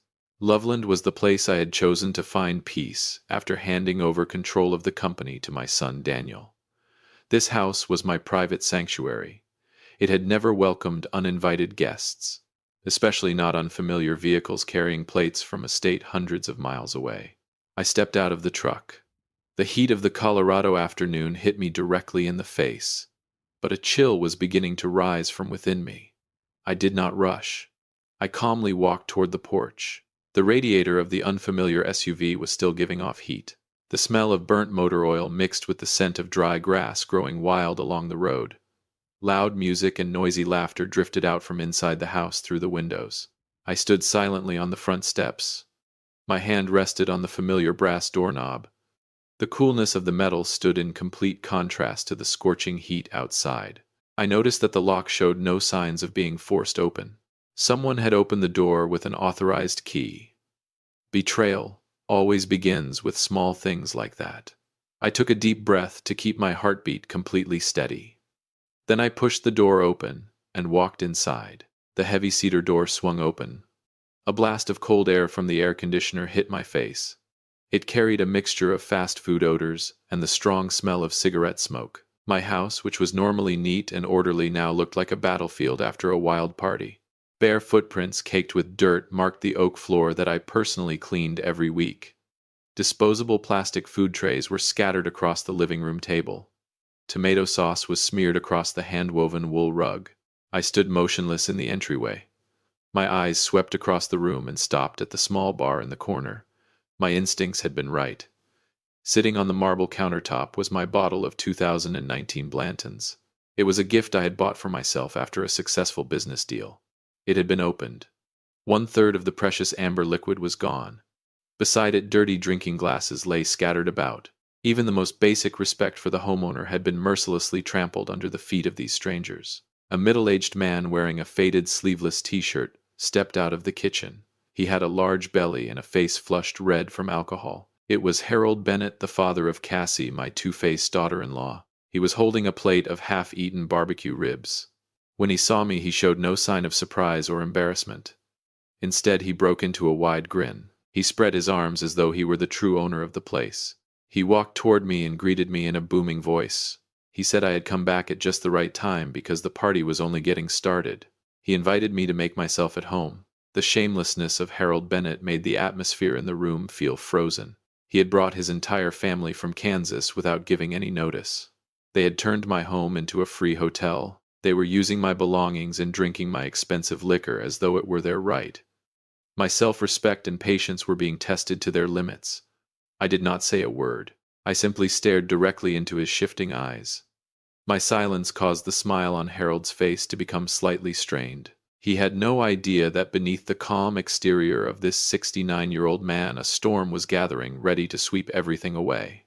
At that moment, laughter echoed once again from my master bedroom. Another voice rang out, filled with pride and defiance. The next thing Harold Bennett said would officially send this relationship into an abyss from which there could be no return. Harold Bennett set the plate of barbecue ribs down on the table. Casually, he grabbed a napkin and wiped the grease from his fingers. He walked over to the bar and calmly poured himself another glass of my 2019 Blantons. He took a sip and smacked his lips in approval. Then he looked at me with the expression of someone granting attention to an inferior. He said that his daughter Cassie had spoken a great deal about this house. He complimented Loveland on its clean air and said it was an excellent place for an older person to retire. But then he added that it was a waste for an old man like me to live alone in such a large house. Then he looked me straight in the face and made a shocking statement. He said that Cassie and Daniel were expecting another child and needed more space. He said that sooner or later this house would belong to his daughter and his grandchildren anyway. He advised me to move into a smaller apartment downtown where medical care would be more convenient. The moment he finished speaking, Harold let out an arrogant laugh. The sound echoed throughout the wooden living room.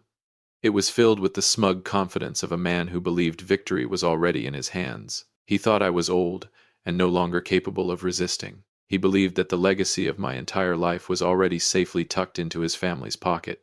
Stay with me, because this was that moment. The laugh of a man who believed that everything I had built already belonged to him. I did not get angry. I did not raise my voice or argue with him. I stood still and listened carefully to that laugh. The most expensive laugh Harold would ever make in his life. For a man like me, who had spent 3 decades battling in the business world, that laugh was nothing more than a display of stupidity. I looked at the half-empty bottle of Blanton's on the counter. I looked at the dirt stains on the floor. I took note of every detail, every face peeking out from the hallway.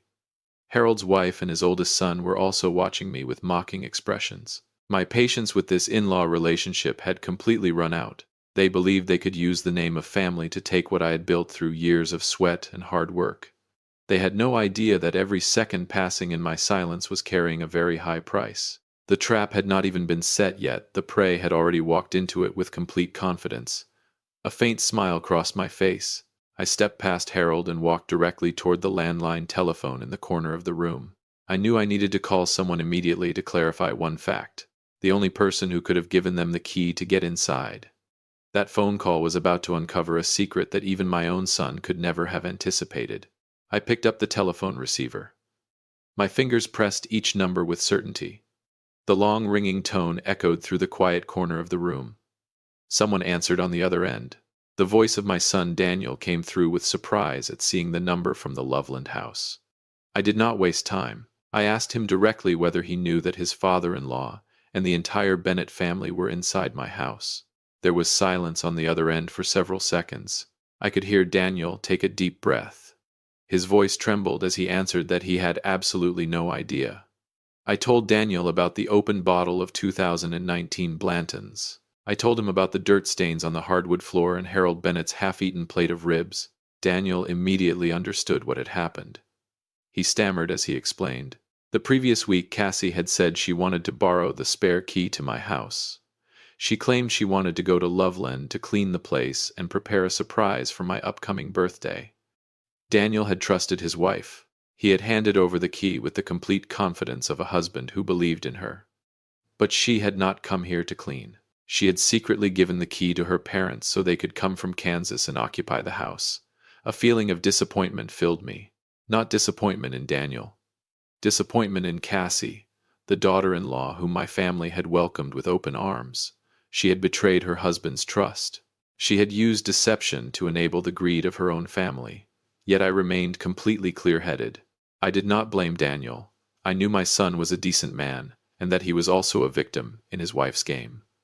I told Daniel to stay calm and remain in Denver. I would handle everything here myself. I hung up the phone. Then I turned and looked at Harold Bennett. He was still standing there, holding his glass of whiskey and staring at me with open defiance. He had no idea what I had just discussed with Daniel. I walked toward him. Only a few steps remained between us. I looked directly into his eyes and delivered an order in the calmest voice possible. I told him that he and his family had exactly 30 minutes to gather all their belongings and leave my house. Harold Bennett's expression changed immediately. He seemed ready to shout and use the family connection as leverage against me. But the coldness in the eyes of a 69-year-old man who had seen far too much stopped the words before they could leave his mouth. Grumbling with resentment, he turned and called for his wife and children to pack their things. 30 minutes later, the three unfamiliar vehicles slowly pulled out of my driveway, carrying their anger with them. They thought leaving was the end of it. They thought I had simply thrown them out in a moment of ordinary anger. But they were wrong. The moment the last vehicle disappeared behind the trees, I pulled out my personal cell phone. I dialed the number of Bill Tanner, my personal attorney and closest friend. That call would activate an entirely new campaign. A cleanup operation. And Harold Bennett, along with Cassie, would end up paying a price far beyond anything they could imagine. Bill Tanner's voice came through on the other end of the line. It was deep and thick, shaped by his long habit of smoking cigars. I did not say much over the phone. I simply arranged to meet him at his downtown office the following morning, exactly at 9 o'clock. I stepped into Bill's office, a room filled with the scent of paper leather and cedar wood. The Colorado morning sunlight streamed through the window blinds. It illuminated the dust particles floating in the air. Bill sat behind a large oak desk. He looked at me through a pair of gold-rimmed reading glasses. I gave him a brief account of everything that had happened. I told him about the footprints on the floor. I told him about the open bottle of whiskey and Harold Bennett's declarations. Bill never interrupted. He simply listened. Every so often he lightly tapped his fountain pen against the desktop. When I finished speaking, the room fell into a long silence. It was Bill Tanner's silence. Not hesitation. Calculation. The silence of a seasoned professional. When Bill was quiet, it meant he was reviewing the entire legal framework in his mind, searching for the most effective provisions available. Bill pushed his glasses higher on his nose and looked directly at me. He said that Harold Bennett's entry into the house without my consent constituted unlawful trespass. Even if Cassie had provided the key, she was not the legal owner of the property. Her actions exceeded her authority and were based on deception. Bill pulled a crisp sheet of paper in front of him. He began drafting an official report regarding the unauthorized entry to be submitted to the local police. Next, Bill immediately prepared a formal warning letter from his law office. The recipient was Harold Bennett in Kansas. The letter demanded compensation for the material and emotional damages caused to me. The amount itself was not important. What mattered was the existence of an official legal document. It would be a bucket of cold water poured directly onto the arrogance of the Bennett family. It would transform Harold's ungrateful jokes and assumptions into evidence with legal consequences. I watched Bill sign the paperwork and stamp the file with a red seal. A feeling of relief spread through me, but the cold determination inside me remained unchanged. Everything would be formalized through legal channels. We would use contracts and legal provisions the same way others used physical force to protect this legacy. Bill looked up and asked whether I wanted Daniel to know about the letter. I shook my head. I told Bill to send it directly to Kansas. As for Daniel and Cassie, I intended to take an entirely different approach, a plan that would require the utmost patience. A sweet trap would be laid during the warm family dinners still to come, a place where Cassie continued to believe that her secret had been buried perfectly. The next 14 months passed with astonishing calm, at least on the surface. I continued my routine of having dinner with Daniel and Cassie every Saturday evening at a familiar restaurant. The atmosphere always appeared warm and comfortable. Cassie dressed politely and was always the first to place food onto my plate, wearing a bright smile. She believed the secret of the key and her family's visit had been buried forever. She knew nothing about the warning letter that Bill Tanner had sent directly to Kansas. That letter had kept Harold Bennett completely silent for more than a year. I sat across from Cassie. Slowly, I took a sip of water. I studied my daughter-in-law carefully. Behind her sparkling eyes and considerate questions was a quiet form of scrutiny. She was trying to determine whether I showed any sign of suspicion. She wanted reassurance that her and Daniel's place in the inheritance of my estate remained secure. Greed always travels alongside fear. I understood that. so I gave her exactly what she wanted to see. The harmless calm of a 69-year-old man. I looked at the neatly arranged rolls on the plate, their surfaces glistening with scallion oil. Cassie picked one up and placed it on my plate. She skillfully complimented my health and appearance. I accepted it calmly and dipped it into the fish sauce. Meanwhile, my mind was reviewing clause number 4 in Bill Tanner's file, the clause that would eventually reduce the flattering smile of the woman sitting before me to absolutely nothing. Small talk became almost absurd when compared to the inheritance provisions running through my thoughts. I asked Cassie how her parents in Kansas had been doing lately. For a brief moment, an awkward expression crossed her face. Then she immediately regained her composure. She said they were doing well, and had asked her to send their regards. I smiled and nodded. Lying becomes remarkably easy when someone believes they control the game. Leave a like and comment the number 2 to see how a father protects his legacy from greed. Daniel sat beside his wife, completely unaware of the silent conflict unfolding across the dinner table. My son remained a good man, and I intended to protect him to the very end. 10 eyes from the Bennett family in Kansas and 2 eyes from Cassie here were all fixed on my house in Loveland. They wanted it. They viewed it as a free reward for their cleverness. But this secret game had reached the point where the board itself needed to change. I had given Cassie more than enough time to reveal her true nature, and I had already prepared a special gift specifically for her. That gift would not appear in Denver. It would appear in a place hundreds of miles away, and it would arrive through a simple postcard from Santa Fe. A postcard carrying a terrifying truth. A truth that would cause Cassie to lose every ounce of self-control. 1 month after that dinner, I quietly packed my personal belongings. I did not take much with me, just a few familiar sets of clothes and several old family photo albums. All the legal paperwork had been completed flawlessly by Bill Tanner. The Cedar House in Loveland had a new owner, a retired couple from California. They loved peace and quiet, and were willing to pay a very high cash price. I sold the house to strangers without informing either Daniel or Cassie. That physical piece of my legacy had fulfilled its purpose. I got into my vehicle and drove south. My destination was the sun-drenched and artistic city of Santa Fe, New Mexico. The air there was dry and carried the distinctive scent of pinyon pine. I rented a small apartment with a balcony overlooking the central plaza. Every morning I slowly brewed a cup of black coffee and sat watching the deep blue southwestern sky. This peace was something I had earned after years of battling through the business world, but I knew my responsibilities as a father were not yet finished. My silence still needed to be transformed into a decisive blow. I walked into a small souvenir shop on a street corner. I selected a simple postcard featuring the famous Loretto Chapel. Then I sat on a wooden bench beneath the shade and pulled a fountain pen from my shirt pocket. I wrote a few brief lines, addressed to Daniel and Cassie's home in Denver. The message was remarkably calm. I wrote that I was enjoying a wonderful stay in Santa Fe. I wrote that I had sold the Loveland house, and that all proceeds had been transferred into a specially managed account. I wished them both a pleasant new week. The clarity of those words cut through Cassie's deception like a laser beam. I dropped the postcard into a blue mailbox along the street. I knew exactly what would happen when it arrived. The silence I had maintained for 14 months would now become a form of psychological torment for Cassie. She would realize that the key she had secretly given to her father was now nothing more than a worthless piece of metal. The house her family had coveted and claimed as their future possession no longer belonged to the Martin family at all.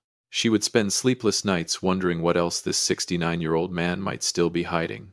If you've stayed with this story all the way to this point, then it has probably given you something to feel. Please help us with one small thing that takes only a moment. Like and subscribe. Leave a comment with the number 5 so I know you've made it this far, and tell me your prediction for the ending of the story to see whether you're right. Many people watch without doing that, but it costs nothing and means a great deal to us. Just as I had predicted, only 3 days after the postcard was mailed, my phone began ringing constantly. The call was from Daniel. My son's voice was filled with panic and confusion, but behind him I could also hear sobbing and the angry, ragged breathing of Cassie. I offered no explanations over the phone. I said only one thing. I told them to book flights to Santa Fe for that weekend. A formal family meeting would take place at my apartment. The final hidden cards were about to be laid face up on the table. And that would be the moment Cassie finally understood just how high the true cost of greed could be. There was a knock at the door, precisely at 10 o'clock on Saturday morning. I calmly walked over and opened it. Daniel entered first, his face exhausted and his eyes dark from lack of sleep. Cassie followed close behind. She no longer carried the bright appearance and practiced smiles she had worn during our Saturday dinners in Denver. Her face was tense. Her lips were pressed tightly together. Her eyes darted around the small Santa Fe living room, searching for answers. Already seated at the round table beside the window was Bill Tanner. The presence of a lawyer and the thick stack of files resting on the table immediately made the atmosphere feel suffocating. I invited them to sit down. Personally, I poured 2 glasses of water and placed them in front of them. I did not take a seat. Instead, I stood against the windowsill with my arms folded, maintaining my familiar silence. Bill Tanner spoke first. His voice was calm and deep, yet carried the unmistakable authority of a legal professional. He pulled the first file from his leather case. Without emotion, he began reading the documents confirming the lawful sale of the Loveland property. The purchase price had been paid in full. Cassie visibly flinched. Her fingers tightened around the designer handbag resting on her lap. But that was only the beginning. Bill turned to the second file. He announced that all proceeds from the sale of the house, along with the majority of the wealth I had accumulated throughout my life, had been officially transferred into an irrevocable trust. The trust was being managed independently and under strict supervision by Bill's law office. That meant I no longer personally owned those assets in my own name, and naturally no one could automatically inherit them through the usual process. At that point, Cassie could no longer sit still. The color drained from her face. She started to interrupt Bill, but a light tap of Daniel's hand against his chair stopped her. Bill Tanner looked directly at Cassie through his reading glasses. Then he pulled out the final document. A postnuptial agreement. Bill explained every clause with deliberate clarity. To ensure that Daniel's future would never be compromised by outside influences driven by greed, the agreement required Cassie to formally relinquish any claim to control access or division of funds from the Martin family trust in the event of divorce or legal dispute. If she refused to sign, Daniel would lose his status as a beneficiary of the trust entirely. Shock spread across Cassie's face. At last she realized that she had walked directly into a legal trap that had been constructed with patience over the previous 14 months. She had believed herself clever when she secretly handed my house key to her father. Now she faced a cruel choice: sign the agreement and prove that money was not her motivation, or refuse and reveal her true intentions while walking away with nothing. She turned toward Daniel, her eyes pleading for help. But the answer and the action my son would take next at that table would become the moment that truly shattered her. The living room fell into absolute silence. The ticking of the wall clock echoed through the room, each second sounding heavier than the last. Cassie stared at the postnuptial agreement, lying on the stone tabletop. Her shoulders trembled uncontrollably. She turned toward Daniel, her eyes filled with tears and carefully crafted hurt. In a soft voice, she asked whether he truly trusted his cold-hearted father more than the wife who shared his life and bed. She was deliberately using their marriage to weaken his resolve. She wanted Daniel to stand up against me, against Bill Tanner, to protect her interests. But Daniel remained seated. Something about my son had changed since he entered that room. He was no longer the naive man who had been led by the nose 14 months earlier. Daniel looked down at the documents. Then he raised his eyes and met his wife's gaze. His voice was low. There was no anger in it, only deep disappointment. Daniel said that he had known about the warning letter sent to Kansas by the law office more than a year earlier. He admitted that he had silently carried his suspicions throughout that time, waiting to see whether his wife would show even a single sign of remorse. But Cassie had chosen silence and deception. Right up until that very day, Bill Tanner calmly slid his fountain pen across the table toward Cassie. Then he announced the next provision of the Martin Family Legacy Trust. All trust assets would be preserved and could only be used to directly fund the education and medical needs of my future grandchildren. Payments would be made directly to educational institutions and healthcare providers. The funds would never pass through the hands of any parent. Not Daniel. Not Cassie. It was the strongest possible wall protecting the next generation, and it completely eliminated any opportunity to exploit children as a pathway to my wealth. Cassie finally broke. Every calculation she had made, every flattering word spoken during those Saturday dinners, every carefully planned move, All of it had become meaningless. She understood the reality immediately. If she refused to sign, she risked walking away from the marriage with nothing. If she signed, she would never have access to a single dollar of my legacy to support her family in Kansas. Her trembling fingers slowly reached for the pen. Under the watchful presence of legal witnesses and official seals, she signed her name on the agreement. She had been forced to lower her head and accept complete defeat. Daniel understood exactly what I was trying to do. He stood up, walked over to me, and firmly grasped his father's rough hand. He did not argue.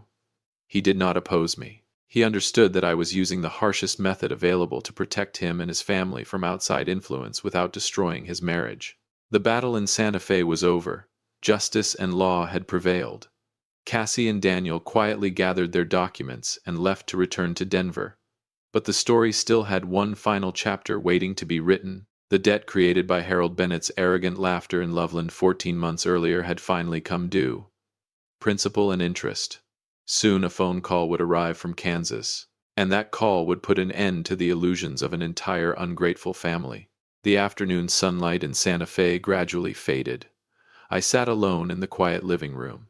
I poured myself a small glass of bourbon.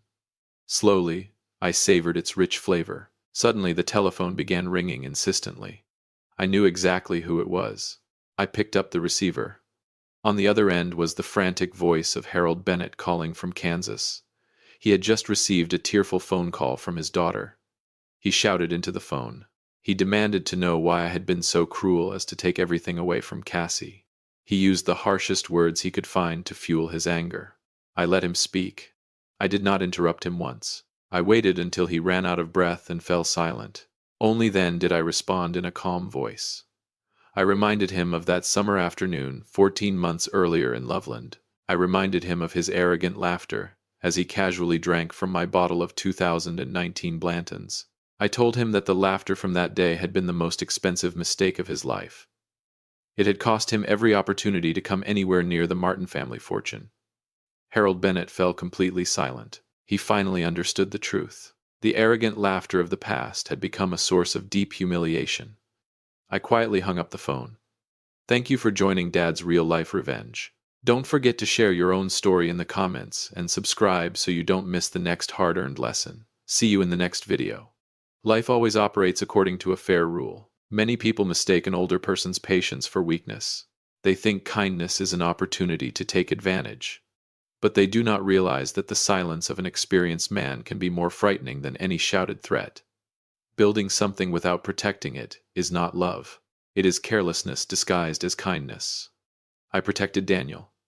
I protected my future grandchildren with the strongest legal safeguards possible. My legacy will belong only to those who deserve it and who know how to value it.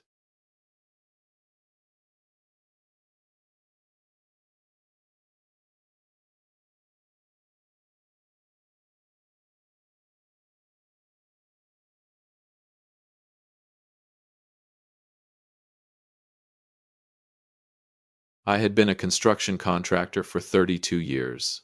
I knew how to repair every kind of crack. But the moment I saw my wife standing outside our gate with a plastic bag full of cheap belongings, I knew the foundation of my family had completely collapsed. The freezing wind from Niagara Falls tore through Fernwood Avenue. Night had already fallen. The wind howled through the bare maple trees. The cold cut through my skin, but it was nothing compared to the cold inside my chest. I stepped out of my truck. The lights inside my house were still glowing brightly. The two-story red brick home that I had built with my own hands looked warm against the winter darkness, but the iron gate was locked tight. My wife Martha stood there trembling in a thin coat. Her shoulders shook violently, not only from the cold, but from humiliation and fear. In her hands was not the familiar leather purse she always carried. It was a cheap, white plastic grocery bag, the kind handed out at discount stores. Inside were only an old wool scarf and a framed family photo. I walked toward her and grabbed her hand. The hands of a woman who had spent 30 years teaching children in elementary school. They were always warm, but now they felt frozen like ice. Martha looked up at me. Her eyes were red and swollen. Tears had frozen against her cheeks. She did not cry out loud. She only whispered, "Carter took the keys. He said this is not our home anymore." I looked toward the living room window. The shadow of my son Carter moved across the glass. He wore an expensive suit and held a glass of wine in his hand. Beside him stood Chloe, my sharp-tongued daughter-in-law. They stared down at us from the second floor, like victors looking at defeated enemies. They looked at our home like it was some prize they had just stolen at an auction. My chest tightened. Rage surged through me like a violent storm. In 32 years of construction work, I had faced hundreds of disaster sites. I had seen walls collapse. I had seen foundations sink into the earth. But I had never witnessed a collapse this cruel. The son I raised with my own blood and sweat. The boy I taught the first bricks of human decency. Now he was using legal loopholes to throw his own mother out into the street. I clenched my fists. The rough hands of an old builder trembled with fury. I stared at the plastic bag in Martha's hands. It was light as air, but the pain it carried was unbearably heavy. Carter thought locking this gate meant locking away our lives. He thought an old builder like me would crumble before his ruthless blueprint. But he was wrong. Concrete becomes stronger under pressure, and I was about to teach him the true cost of betrayal. I guided Martha into the truck and turned the heater to its highest setting. The vents hummed softly as warmth slowly filled the cramped space, but nothing could melt the frozen ache inside our hearts. I stared at the house through the windshield. The home on Fernwood Avenue was not just brick and wood to me. It was my sweat, my blood, my entire life poured into concrete and steel. 32 years earlier, I had started with nothing. I designed every inch of that house with my own hands. I chose every fire-resistant brick myself. I personally poured the concrete foundation. To me, the foundation was always the most important part. If the foundation failed, everything above it was only a disaster waiting to collapse. I built that house, believing it would protect my family through decades of storms. I taught my son Carter to value integrity. I wanted him to understand that a man's honor is like a builder's level. Once it shifts even slightly, the entire structure of his life becomes crooked. But I was wrong. I spent too much time fixing buildings outside my home. I forgot to inspect the termites growing inside my own family. Carter grew up using completely different materials to build his character. Greed, selfishness, entitlement. Welcome to Dad's Revenge Real Life. Before we begin tearing down and rebuilding justice, subscribe to the channel so you never miss another lesson about integrity. And tell me in the comments where you are watching from tonight. I looked at Martha sitting beside me, silently gripping that cheap plastic bag, and my chest tightened again. She had spent her entire life teaching young children kindness. Yet now, she was receiving cruelty from the very son she raised. Carter had tricked her into signing documents while I was away on a construction project. He told her they were tax optimization papers meant to protect her parents' assets. He exploited the absolute trust of a loving mother and turned it into the perfect scam. Now he and Chloe moved around inside my living room like royalty. They carried themselves like the new owners of our lives. They believed old people like us would quietly accept defeat. They assumed a retired contractor would never know how to use the law to reclaim justice. But Carter forgot one critical thing. A skilled contractor always knows how to demolish an illegal structure. I knew every inch of that house, and I also knew the weak points hidden inside his crooked blueprint. I reached into my coat pocket and grabbed my phone. I searched for a number I had not called in years. The man on the other end was the only person capable of turning this war upside down. I looked at Martha and spoke with absolute certainty. We are not going anywhere. I am going to open that gate in a way Carter will never expect. I pressed the call button. The line began to ring. And with every second, the blueprint of my revenge finally came to life. Tonight, my son was about to learn the true weight of a damaged foundation. But before I could speak to the powerful attorney on the other end of the line, there was one thing I needed to do immediately at that gate. One move so unexpected that it would make Carter turn pale before the night was over. I stepped out of the truck. The freezing Niagara wind wrapped around me once again. I walked straight toward the main electrical panel mounted beside the outer gate. Carter thought locking the doors made him the owner of this place. He forgot one important fact. I was the man who installed every underground wire beneath this property. I slammed the main breaker down. The entire two-story house vanished into complete darkness. The music blasting inside died instantly. A sharp scream from Chloe echoed through the night. I returned to the truck and left them trapped in the dark. Now it was time to expose the termites eating away at my family from the inside. Let me tell you about Carter and Chloe. My son always dressed in polished designer suits. His hair was perfectly styled. Expensive cologne followed him everywhere. He labeled himself a successful real estate broker.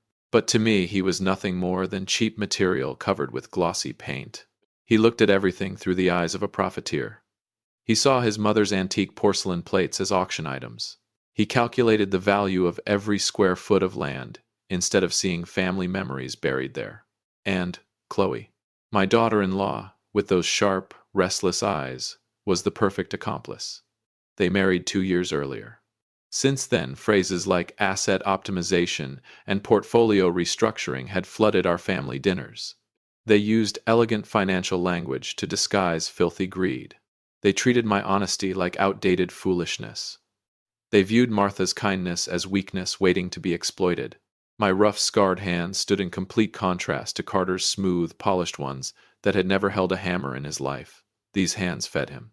These hands signed the expensive tuition checks that sent him to prestigious schools. And now those soft manicured hands were signing papers to steal his parents' home. That contrast disgusted me.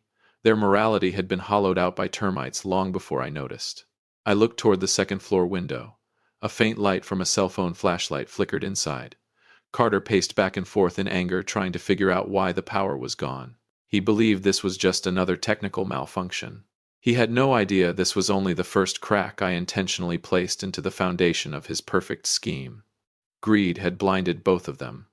They believed their takeover plan was flawless. They did not realize they had already signed their own sentence. I opened the old notebook resting inside the glove compartment. My eyes stopped on one name written in faded ink: Diane Vance. I knew that once this woman stepped in, Carter would have nowhere left to run. But before Diane arrived, I needed to witness the full cruelty of my son with my own eyes. I needed to remember the exact moment Martha had been manipulated into signing those documents.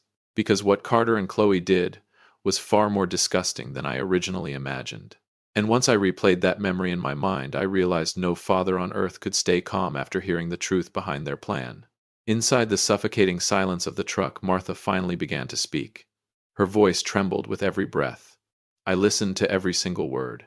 Each sentence felt like 1,000 drill bits tearing through solid ground inside my chest. Carter's cruel plan had started a week earlier, precisely when I was away supervising a construction site outside the city for 2 days. He walked into the house wearing his usual polished suit, but this time he did not come alone. Chloe stood beside him, along with a strange man who introduced himself as a notary public. Carter wrapped an arm around his mother's shoulders and spoke in the sweetest voice he could fake. He claimed his real estate company was dealing with temporary tax complications. He said he only needed her signature to help optimize the family assets. According to him, it was just routine paperwork to protect the property during future audits. Martha was a retired elementary school teacher. She knew nothing about complicated legal terminology. She only knew how to look into her son's eyes and trust the child she had carried and raised with unconditional love. So she signed, without hesitation. The moment her signature touched the final page, Carter changed instantly. The polished layer of fake morality peeled right off his face. He snatched the documents away and smiled coldly. Then he grabbed Martha's cell phone from the table. He changed the password and removed the SIM card. He completely isolated her from the outside world. He knew that if she managed to call me, the entire scheme would collapse. When Martha panicked and asked what was happening, Chloe stepped forward with that arrogant expression I had always hated. She tossed a cheap white plastic bag onto the table and casually announced that the house now legally belonged to their company. According to her, they planned to renovate it and sell it for investment capital. But the part that made my blood boil most was what came next. Martha begged them to wait until I came home so we could talk as a family. Carter looked at his watch and coldly shook his head. He said the moving truck would arrive soon. Then he looked directly at his own mother, with the eyes of a man staring at an outdated piece of furniture. His voice carried no warmth, no guilt, no humanity. Just take what you need and leave. Martha broke down sobbing. Inside a home overflowing with 30 years of memories, she only had enough time to grab an old wool scarf and the framed family photo sitting on the shelf. Then her own son forced her out into the freezing Niagara night. He locked the doors behind her and left her standing alone outside the gate like a beggar. By the time Martha finished speaking, the steering wheel beneath my hands was trembling from the force of my grip. Carter believed he had completed the perfect business deal. He thought he had used the legal system to erase his parents from his life without consequences. But he made one fatal mistake. He forgot who I was. I was not the kind of man who suffered quietly. I opened my notebook again and dialed the number for Diane Vance. That phone call was about to trigger a chain reaction powerful enough to destroy everything Carter thought he controlled. A terrifying silence settled over me. But hidden inside that silence was a weapon far more dangerous than rage. And by tomorrow morning that weapon would completely shatter the rotten blueprint Carter had built his betrayal upon. I did not scream. I did not storm into the house and smash Carter's polished face with my fists. A skilled contractor does not panic when he sees a crack in the structure. He finds the source of the damage and prepares the right tools to tear it out from the foundation. I stepped out of the truck and walked back toward the iron gate. Reaching into my coat pocket, I pulled out the universal key every builder keeps hidden for emergencies. I slid it into the secondary lock beneath the lower frame. Click. The gate unlocked. I guided Martha back inside the property and walked straight to the electrical panel. I flipped the main breaker back on. Light flooded the living room in an instant. Carter and Chloe stood frozen halfway down the staircase, panic still written across their faces from the blackout. The moment they saw us walk back in, Carter's expression twisted from shock into fury. He took a step forward, ready to shout. But I slowly raised one rough, scarred hand, and he stopped. I looked directly into his eyes. My silence carried a terrifying calmness that made him hesitate. For the first time that night, he felt the pressure of 1,000 tons of concrete standing in front of him. I ignored both of them completely. Instead, I guided Martha into the warm kitchen. I boiled water and made her a cup of hot ginger tea. I told her to drink it and stop worrying. Then I sat down in the old wooden chair and quietly studied every corner of the house around me. The moral cracks inside this family were no longer hidden. I pulled out my phone again. It was time to call in heavy artillery. I dialed Diane Vance. She answered after only 2 rings. "Diane, I need you. My son tricked his mother into signing papers that transferred ownership of the Fernwood property. I need a legal blueprint to demolish this filthy scheme." There was silence for 3 seconds. Then Diane's sharp voice came through the speaker. "I understand, Arthur. I will be at your house tomorrow morning at exactly 8 o'clock with every weapon we need. Stay calm." I ended the call and looked toward the living room again. Carter paced back and forth on purpose, trying to intimidate me. He carried the folder of documents in his hand like a trophy. He believed victory already belonged to him. He thought an old contractor who only understood hammers and pliers could never fight stamped legal paperwork. Carter believed I had become old and weak like rotten wood. But he forgot something important. Concrete hardens with age. That night, Martha and I slept on a folding bed inside the old reading room. I did not close my eyes for even a second. Outside the window, the Niagara wind still screamed through the darkness. I waited for morning. Because tomorrow, inside that kitchen, the real confrontation would begin. And Carter was about to discover a devastating truth. A secret about this house that I had never revealed to him before. A secret powerful enough to turn every so-called legal ownership document in his hands into nothing more than worthless scraps of paper. 8 o'clock in the morning. Fresh sunlight poured through the kitchen windows. Dawn on Fernwood Avenue had never felt this tense before. Martha and I sat quietly at the dining table when heavy footsteps thundered down the staircase. Carter entered first, with Chloe close behind him. He still wore his polished designer suit, but impatience and irritation were now written all over his face. Carter slammed the folder of documents onto the table. The sharp sound cracked through the kitchen like a gunshot. He stared at me with the arrogance of a real estate broker who believed he was the smartest man in the room. He told me to pack our belongings and take Martha away before noon. According to him, the property had already been legally transferred to his company. He said he did not want to involve forced eviction procedures. Chloe crossed her arms against the kitchen counter and added her poison to the conversation. She said we needed to be realistic. Times had changed. The house should be optimized for profit instead of wasting away as a retirement home for 2 elderly people. Their greed was so shameless now that they no longer bothered hiding it.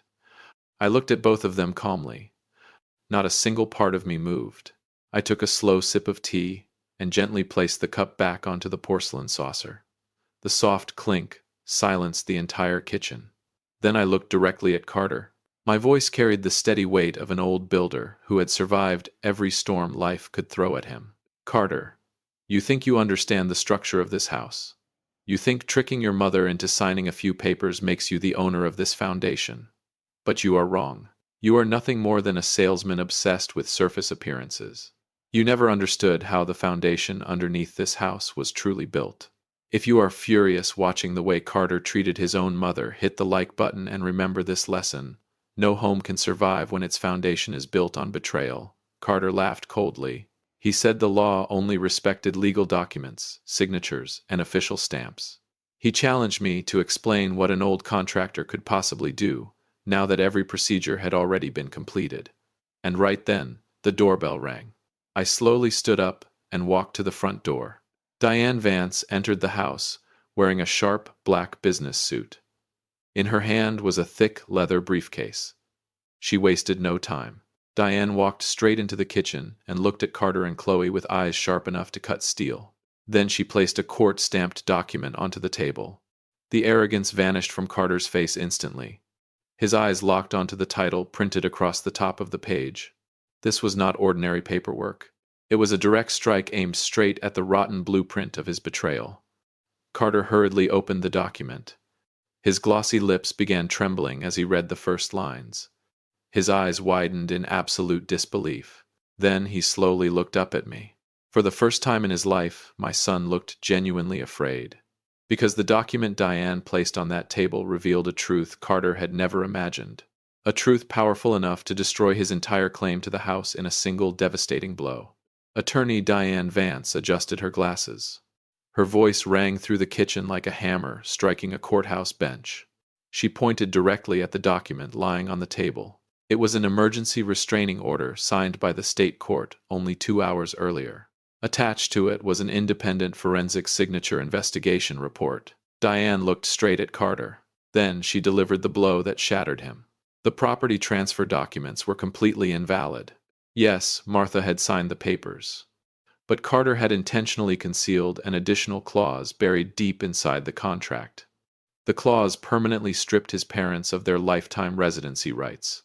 Worse still, the certification signature from the man claiming to be a notary public was entirely fraudulent. The man was an accomplice, whose professional license had been revoked 2 years earlier. This was no longer a simple property dispute. This was organized financial fraud. The color drained instantly from Carter's face. His expensive suit could no longer hide the panic trembling beneath it. He stumbled backward. The folder slipped from his hands and crashed onto the kitchen floor. The rotten blueprint he had proudly built collapsed beneath his feet in seconds. Beside him, Chloe's sharp, confident smile completely disappeared. She stammered, desperately searching for excuses. But Diane Vance gave them no room to breathe. She launched the next devastating strike immediately. An official report had already been filed with the State Real Estate Association. Carter was not only facing criminal charges, he was almost certainly going to lose his real estate license forever. The fake prestige and career he worshipped so much were about to vanish into smoke. I stood there silently, watching my son collapse in front of me. But strangely, I felt no satisfaction, only heartbreak. Because what stood before me was not simply a criminal. It was the ruins of a man whose moral foundation had completely rotted away. Carter looked at me with desperate, pleading eyes. His soft, trembling hands shook uncontrollably now. He was no longer the arrogant broker from the night before. He was just a guilty man standing inside the wreckage he created with his own hands. I stepped closer to him. I picked up the fallen folder from the floor and tossed it straight into the trash bin. Then I spoke with the cold finality of an old contractor clearing debris from a destroyed worksite. You thought you could destroy this family with dirty tricks, Carter. You were wrong. The law has very strict measurements. And you just activated the sledgehammer that is about to crush your entire life. The sweetest revenge is not violence. It is watching the betrayer realize they lost everything at the exact moment they believed they had already won. Under Diane's supervision, Carter and Chloe lowered their heads and silently walked out of the house. But this was only the beginning of their punishment. I turned toward Martha. I knew there was still one final thing we had to do. We needed to completely cut this cancer out of our family before it destroyed whatever remained. Together, we stepped into the truck and drove toward Diane's office. Because waiting for us, there was one final decision. A brutal but necessary decision. One that would teach Carter a lesson he would carry for the rest of his life. The moment a man betrays his own blood, there comes a point where forgiveness is no longer possible, even if he falls to his knees and begs for it. The truck rolled away from Fernwood Avenue and headed toward downtown Niagara. The sky remained dark and heavy. Small pellets of hail began striking the windshield with sharp cracking sounds. Inside the vehicle, nobody spoke. I glanced into the rearview mirror. Martha sat silently staring out the window. Her eyes looked empty now. She still clutched that cheap white plastic bag against her chest, as if it were the last treasure left in her life. We arrived at the office of Attorney Diane Vance. The room smelled of paper leather and polished oak wood. On the large desk, a new legal document had already been prepared. It was the amended will and the final inheritance directive for my entire estate. I pulled out a chair for Martha. Diane slid a fountain pen across the table toward us and quietly nodded. I looked down at the papers. For 32 years I had worked endlessly to build my assets. I once believed every brick I laid and every dollar I saved would become the secure foundation for Carter's future. But now, with these rough, scarred hands, I was about to erase my own son from our lives completely. Removing a cancer always causes pain, but if you leave it inside the body, eventually it destroys everything. I signed first. My signature was firm and absolute, without the slightest hesitation. Then it was Martha's turn. Her hands trembled violently. She picked up the pen, lowered it again, then slowly lifted it once more. Tears fell onto the smooth white paper. This was the pain of a mother being forced to let go of the child she once carried and loved more than life itself. But then she looked down at the cheap plastic bag beside her. The humiliation of the previous night gave her strength. Martha gripped the pen and signed with one sharp, decisive stroke. She looked up at Diane. Her voice cracked with grief, but every word carried unwavering certainty. I spent 30 years teaching children about kindness. But that stranger is not my son anymore. Not one brick and not one coin of our lives belongs to him now. He chose to treat us like strangers, so he can learn to build his future alone from dust and sand. The disinheritance order became official that very moment. Carter was permanently stripped of every right to our $3 million estate. When the legal storm arrived, he would stand completely alone, without protection, money, or family support. The luxurious future he and Chloe imagined for themselves had been erased entirely. We left Diane's office together. My phone would not stop vibrating. Message after message from Carter flooded the screen. He begged. He apologized. He blamed Chloe. He claimed he only wanted what was best for us. I turned the phone off. Greedy people only discover regret after they realize the benefits are gone. I drove Martha back home. The red brick house still stood strong against the gray Niagara sky. But the moment I opened the gate, I saw a police cruiser parked in the driveway. A police officer stepped out and walked toward us with a grim expression. He asked if I was Arthur. I nodded slowly. Then the officer said something that made my blood run cold. After being forced out of the house, Carter had done something reckless and dangerous. Something involving both his life and Chloe's. And whatever happened next was about to drag our entire family into an even darker nightmare. The police officer explained that Carter and Chloe had gotten into a violent argument while driving down the highway toward Buffalo. Furious and panicked after discovering that his company accounts had been frozen, Carter lost control of the SUV. The luxury vehicle slammed directly into the highway divider. Neither of them suffered life-threatening injuries, but the SUV was completely destroyed. More importantly, officers discovered a stack of illegal financial documents hidden inside the trunk. The files contained evidence connected to multiple cases of tax evasion and money laundering tied to Carter's real estate company. That crash officially ended every illusion my son still clung to. The rotten blueprint Carter created did not just destroy this family. It destroyed his entire life. A few weeks later, the fate of greedy people stood exposed like an abandoned construction site left to collapse under its own weight. Carter was facing prison time for fraud and financial crimes. His real estate license was permanently revoked. Chloe, the sharp, calculating daughter-in-law who always chased profit, filed for divorce the moment she realized Carter no longer had money or status left to offer her. She packed her belongings and disappeared from the city, leaving him alone in the middle of the ruins he built himself. The glossy paint had completely peeled away. All that remained was humiliation and emptiness. One late afternoon, I stepped outside into the front yard of the house on Fernwood Avenue. My broom scraped softly across the concrete as I swept fallen maple leaves from the driveway. The air in Niagara felt cleaner and calmer than it had in years.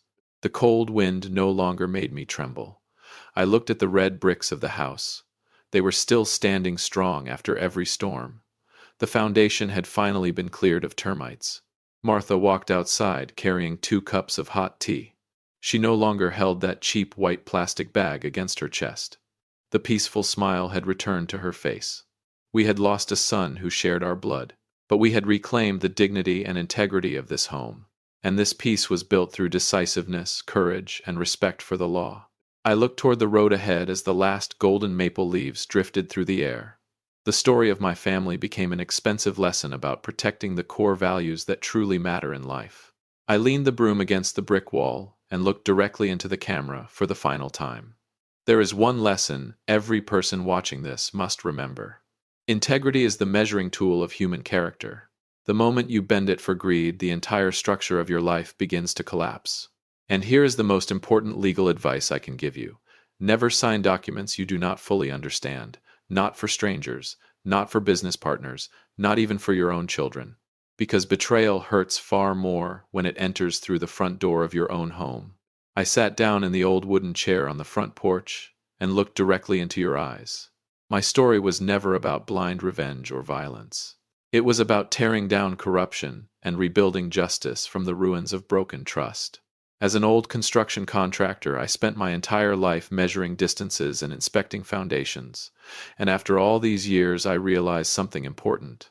The greatest measurement of a human being is integrity. Here is my advice, as an old builder. Never sign anything you do not fully understand, and never allow anyone to isolate you from the people you trust. Money and property can always be rebuilt through hard work and sacrifice. But once termites eat away at the moral foundation of a person, that structure will eventually collapse, no matter how beautiful it looks from the outside. Carter chose shortcuts. He chose dishonest materials to build his future.